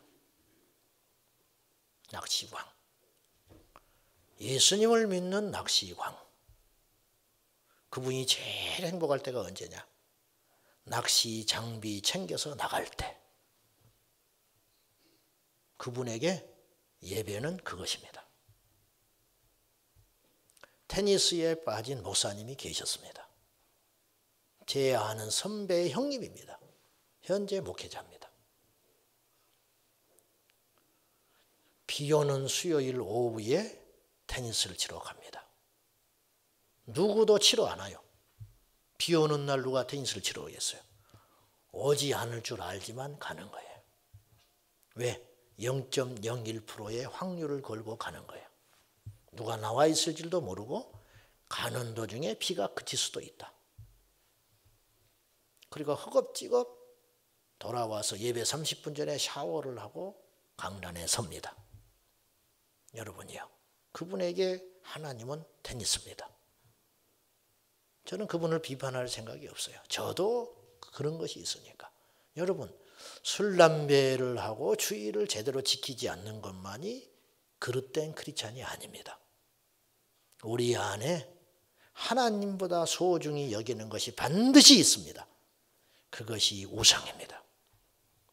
그것이 좋다 할지라도, 아무리 귀한 것이라 할지라도 하나님보다 크고 중요한 것이 자리 잡고 있는 한 우리는 하나님을 온전히 섬길 수 없어요. 하나님을 섬기긴 한다니까요. 그런데 하나님만 섬기기는 어렵다는 거예요. 귀 있는 자는 들으시기를 축복합니다. 오늘 우리 교회 선거 날입니다. 우리 인생에서 제일 즐기고 즐긴 끝까지 나를 따라오는 자아의 우상. 제일 큰 우상은 자아의 자아. 돈을 사랑하는 것도 자식을 잘 키우려고 하는 것도 결국은 자아거든요. 자아. 이 자아의 우상. 제가 선거 때만 되면 이 이야기를 쉬지 않고 했어요. 앞으로도 할 겁니다. 섬김에 대하여 자기를 내려놓고 포기하는 일에 대하여 이 이야기만큼 강한 이야기는 제가 못 들어봤어요. 경상도 남해 출신으로 지금부터 100여 년 전 일제시대에 배고픔에 허거덕거리고 살던 그때에 하루 삼시세끼를 먹지 못하고 치열하게 생존의 법칙 가운데 살아야 했던 이자익이라는 이가 있었어요. 너무 가난한 집에 태어나서 이 사람이 먹고 살기 위해서 길을 떠나서 김제 평화에까지 왔습니다. 김제 지역에 와서 제일 커 보이는 부잣집에 찾아가서 스스로 문을 두드려 자기가 자청하여 종이 됩니다. 나를 받아주기만 하면, 나를 종으로 삼아만 주시면 제가 뭐든지 하겠습니다. 단지 삼시세끼만 해결해 주면 내가 뭐든지 하겠습니다. 그래서 종이 됐어요. 자청해서. 그 주인은 조덕삼이라고 하는 큰 지주였습니다. 이 만석군 조덕삼은 얼마 후에 선교사님이 전한 복음을 듣고 예수님을 믿어요. 그리고 그의 사랑채를 내줍니다. 그리고 교회를 세웠어요. 그러니 당연히 종도 교회를 다닌 거예요. 시간이 흘러 이 두 분은 열심히 신앙생활을 했고 그 교회의 집사가 됐어요. 그리고 마침내 장로를 뽑는 날이 됐습니다. 두 분이 공교롭게도 후보가 됐어요. 둘 중에 하나만 장로가 되는 거예요. 누구도 예상하지 못한 일이 벌어졌어요. 기록된 문헌에 의하면 그 장로 피택된 분을 발표하는 선교사님의 손이 떨렸어요. 왜? 조덕삼이가 누가 봐도 장로가 될 줄 알았는데 이자익이 장로가 되어버렸어요. 종이 장로가 되어버렸어요. 얼음장이 되어버린 거예요. 지금 우리들처럼. 썰렁하기가 그지없는 거예요. 순간 성도들은 수많은 생각을 한 거예요. 이제 우리 교회는 끝장났다. 교회를 세운 분이 장로에서 떨어져 버렸다. 저분은 이제 어떻게 교회를 나오겠냐, 부끄러워서. 종놈이 장로가 되고 주인은 떨어져 버렸다. 그 침묵을 깬 분은 조덕삼이었어요. 나와서 이렇게 말했어요. 여러분, 잘 선택하셨어. 신앙으로 보나 인격으로 보나 무엇으로 보나 이자익 집사는 장로감입니다. 저는 오늘부터 우리 장로님을 잘 모셔서 우리 교회를 섬길 것입니다. 박수치고 환호했어요. 그리고 그 다음 해에 조덕삼은 장로가 됩니다. 훗날에 자기 종 이자익이 말씀의 은사가 있다는 걸 알고 이자익을 평양에 보내서 신학교 입학시켜서 목사를 만들어요. 그리고 그분을 자기 교회의 목사로 청빙을 합니다. 그리고 조덕삼 장로는 이자익 목사님을 섬겨서 교회를 꾸려가요. 이자익 목사는 우리 교단의 최초로 앞으로도 나타나지 않아요. 전무후무하게 총회장을 2번 하신 분입니다. 여러분, 집에 가면 종인데 교회에 오면 장로님이에요. 이것이 그리스도의 삶입니다. 저는 이런 분들 보지 못했어요. 제가 뭐 여러분하고 이렇게 있으니까 조금 그럴듯해 보이죠. 뭐 그렇게도 안 생각하겠지만은 저하고 이제 여러분하고 섞여 있으니까 내가 좀 그러는 척 하는 거예요. 좀 더 그러는 척. 저하고 똑같은 부류의 사람들한테 제가 가면 나이 목회자 그룹 가면은 저도 지지 않으려고 해요. 나도 누군가 나에게 싫은 소리 하면 대받아 쳐버립니다.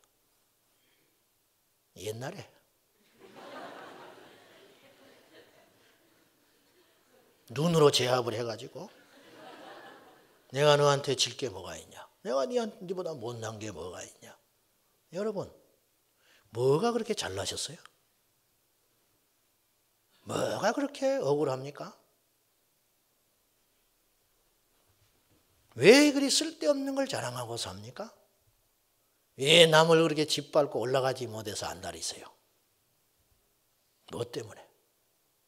이 자아, 살아있는 자아. 이것이 꺾이지 않으면 절대 우리는 예수님 못 만납니다. 기억하십시오. 우리의 우상은 우리 안에 있어요. 예배를 드리는 이 시간이 그리스도인의 모습이 아니에요. 세상에 나가서 말을 조심하세요. 남의 말 함부로 하지 마세요. 남을 꺾지 마세요. 예수님이 어떻게 사셨는지를 보세요.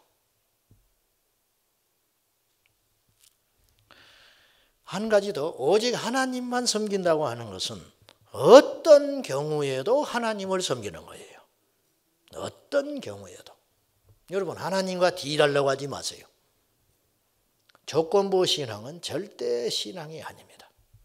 여러분이 사춘기 넘어들어서 세상의 물정을 조금 알 때 어느 날 옷을 입고 무릎을 딱 꿇고 여러분의 어머니한테 이렇게 이야기하십시오. 어머니, 지금까지 키워주셔서 감사합니다.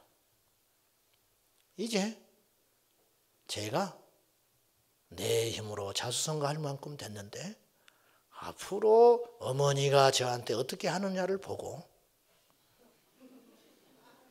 제가 앞으로 어머니한테 어떻게 할까를 결정할 테니까 지금까지 해온 것대로 성실하게 나를 잘해줘야 됩니다.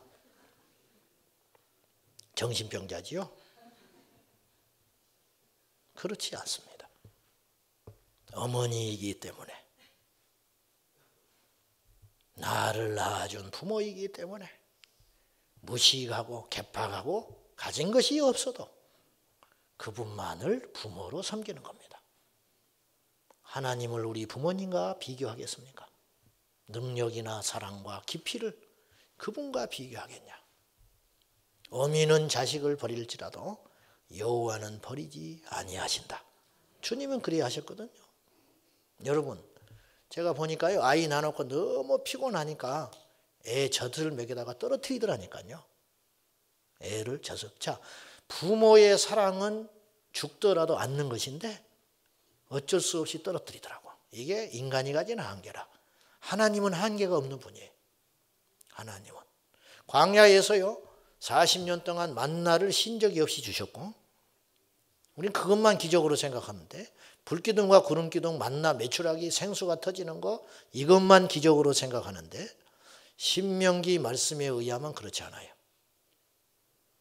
신명기 말씀에 광야 40년을 마감하면서 모세가 마지막 설교를 할 때 이렇게 설교합니다. 40년 동안 지내오면서 옷이 헤어지지 않았다. 여러분, 애굽에서 밤에 탈출하여 나올 때 입고 온 옷이 떨어지지 않았다는 거예요. 지금 이런 옷이 아니잖아요. 발이 부르트지 않았다. 광야길을 그렇게 다녀도 물집이 잡히지 않았다는 거예요. 누가 해주신 거예요? 하나님의 은혜. 이 하나님이 우리 하나님이에요. 그러니 그분만을 믿는 것은 어리석은 것이 아니고, 그분만을 믿고 그분만을 예배하고 그분만을 기쁘게 하고 그분만을 섬기는 것은 지혜로운 자가 하는 일입니다. 이 지혜가 있기를 축복합니다. 한결같이 어떤 일이 있어도 하나님만을 섬겨라. 여호수아는 이 선언을 했어요. 나와 내 집은 오직 하나님만 섬기겠다. 지난 주일 오후에 우리 온 성도들과 함께 일사각오라는 영화를 보았습니다. 주기철 목사님. 원래 성함은 주기복이었어요. 복을 구한다. 그런데 예수님을 믿고 이름을 바꿨어요. 기독교 신앙을 철저히 신봉한다. 그래서 주기철로 바꿨어요. 그 영화를 보는 내내 제 마음에 오버랩이 됐어요. 나는 저 목사님처럼 견딜 수 있을까? 나는 목사이기 때문에, 우리 공동체 가운데 있기 때문에, 여러분을 섬겨야 하는 자리에 있기 때문에 더 남다르게 그 영화를 봤어요. 나는 저 유혹을 이길 수 있을까? 나는 끝까지 견뎌낼 힘이 있을까? 부끄러웠어요. 그리고 영화가 끝나고 나왔을 때 우리 성도님들의 눈초리가 나를 이렇게 말하는 것 같았어요. 너도 저렇게 될 수 있지? 너 말 번듯하니 잘하잖아. 다른 목사님은 난 모르겠다. 너는 그렇게 해야지. 그렇게 압박을 하는 것 같았어요. 영화를 괜히 보러 왔구나. 그런 생각도 한편으로 들었어요. 너는 저럴 수 있냐? 그렇게 해야지요. 그렇게 할 수 있도록 기도해 주세요. 이렇게는 말할 것 같아 내가. 근데 그건 답이 아니야. 그런 대답은 둥그스름한 대답이야. 그러면 기도 안 해준 사람 탓이잖아. 예라고 말을 할 수 있어야 하는데. 예라고. 주기철 목사님이 타협하고 자기 정당화를 하려면 수십 가지 이유가 있었을 거예요. 내가 살아남아서 훗날에 교회를 다시 추스려야 한다. 꼭 죽는 것만이 순교냐? 산순교도 있지. 내가 이만큼 고생했으니까 살아남아서 훗날에 교회를 세워야 하지 않느냐. 처자식도 있지 않냐. 예수님도 돌아가실 때 어미를 부탁했는데 도망가려면 수십 가지의 길이 있었을 터인데 그것과의 싸움에서 주기철 목사님은 승리한 거예요. 그것이 더 어려웠을 것 같아.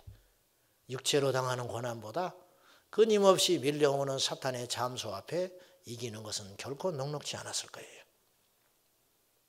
여수 예양원 목회하던 손양원 목사님 여순 반란 사건 때 두 아들 잃고 북한 계례동들이 침입했을 때 성도들이 돈을 모아서 피신을 시키려고 배를 한 척 샀어요. 나룻배를 타서 피신시키려고. 그때 손양원 목사님이 단호하게 거절했습니다. 아버지의 집을 두고 어디를 가는가. 그리고 그분은 예배당에서 순교했어요. 사랑하는 여러분, 앞으로 다가오는 세상은 만만치 않은 세상이 기다리고 있다는 걸 기억하셔야 됩니다. 핍박이 올 때, 환난이 올 때, 그보다 더 분별하기 어려운 유혹이 올 때 우리는 하나님만 섬기겠다고 선포할 수 있는가? 사랑하는 여러분, 기독교는 값진 신앙입니다. 예수님의 십자가는 너무나 값진 겁니다. 우리 주님은 우리에게 일부를 주신 게 아니고 전부를 주셨어요. 우리도 값진 믿음으로 타협하지 말고 좌로나 우로나 치우치지 말고 성경에 기록된 말씀대로 똑바로 행하여 하나님만을 섬기는, 내가 신으로 섬기고 있는 모든 것들을 포기하고 내리고 오직 하나님만 섬기고 나아가는 저와 여러분 꼭 되시기를 축복합니다. 기도하겠습니다. 오직 하나님, 오직 믿음, 오직 예수 그리스도, 그분만을 의지하고 믿는 자가 되게 하여 주옵소서. 내 안에 숨겨진 우상들이 낱낱이 드러나게 하시고 이 시간 다 처리하게 하여 주셔서 내 자아가 죽고 혈기가 죽고 욕심이 죽고 이기심이 죽고 예수 그리스도의 그 귀하신 주님만이 사는 역사 일어나게 하여 주옵소서. 예수님의 이름으로 기도하옵나이다. 아멘.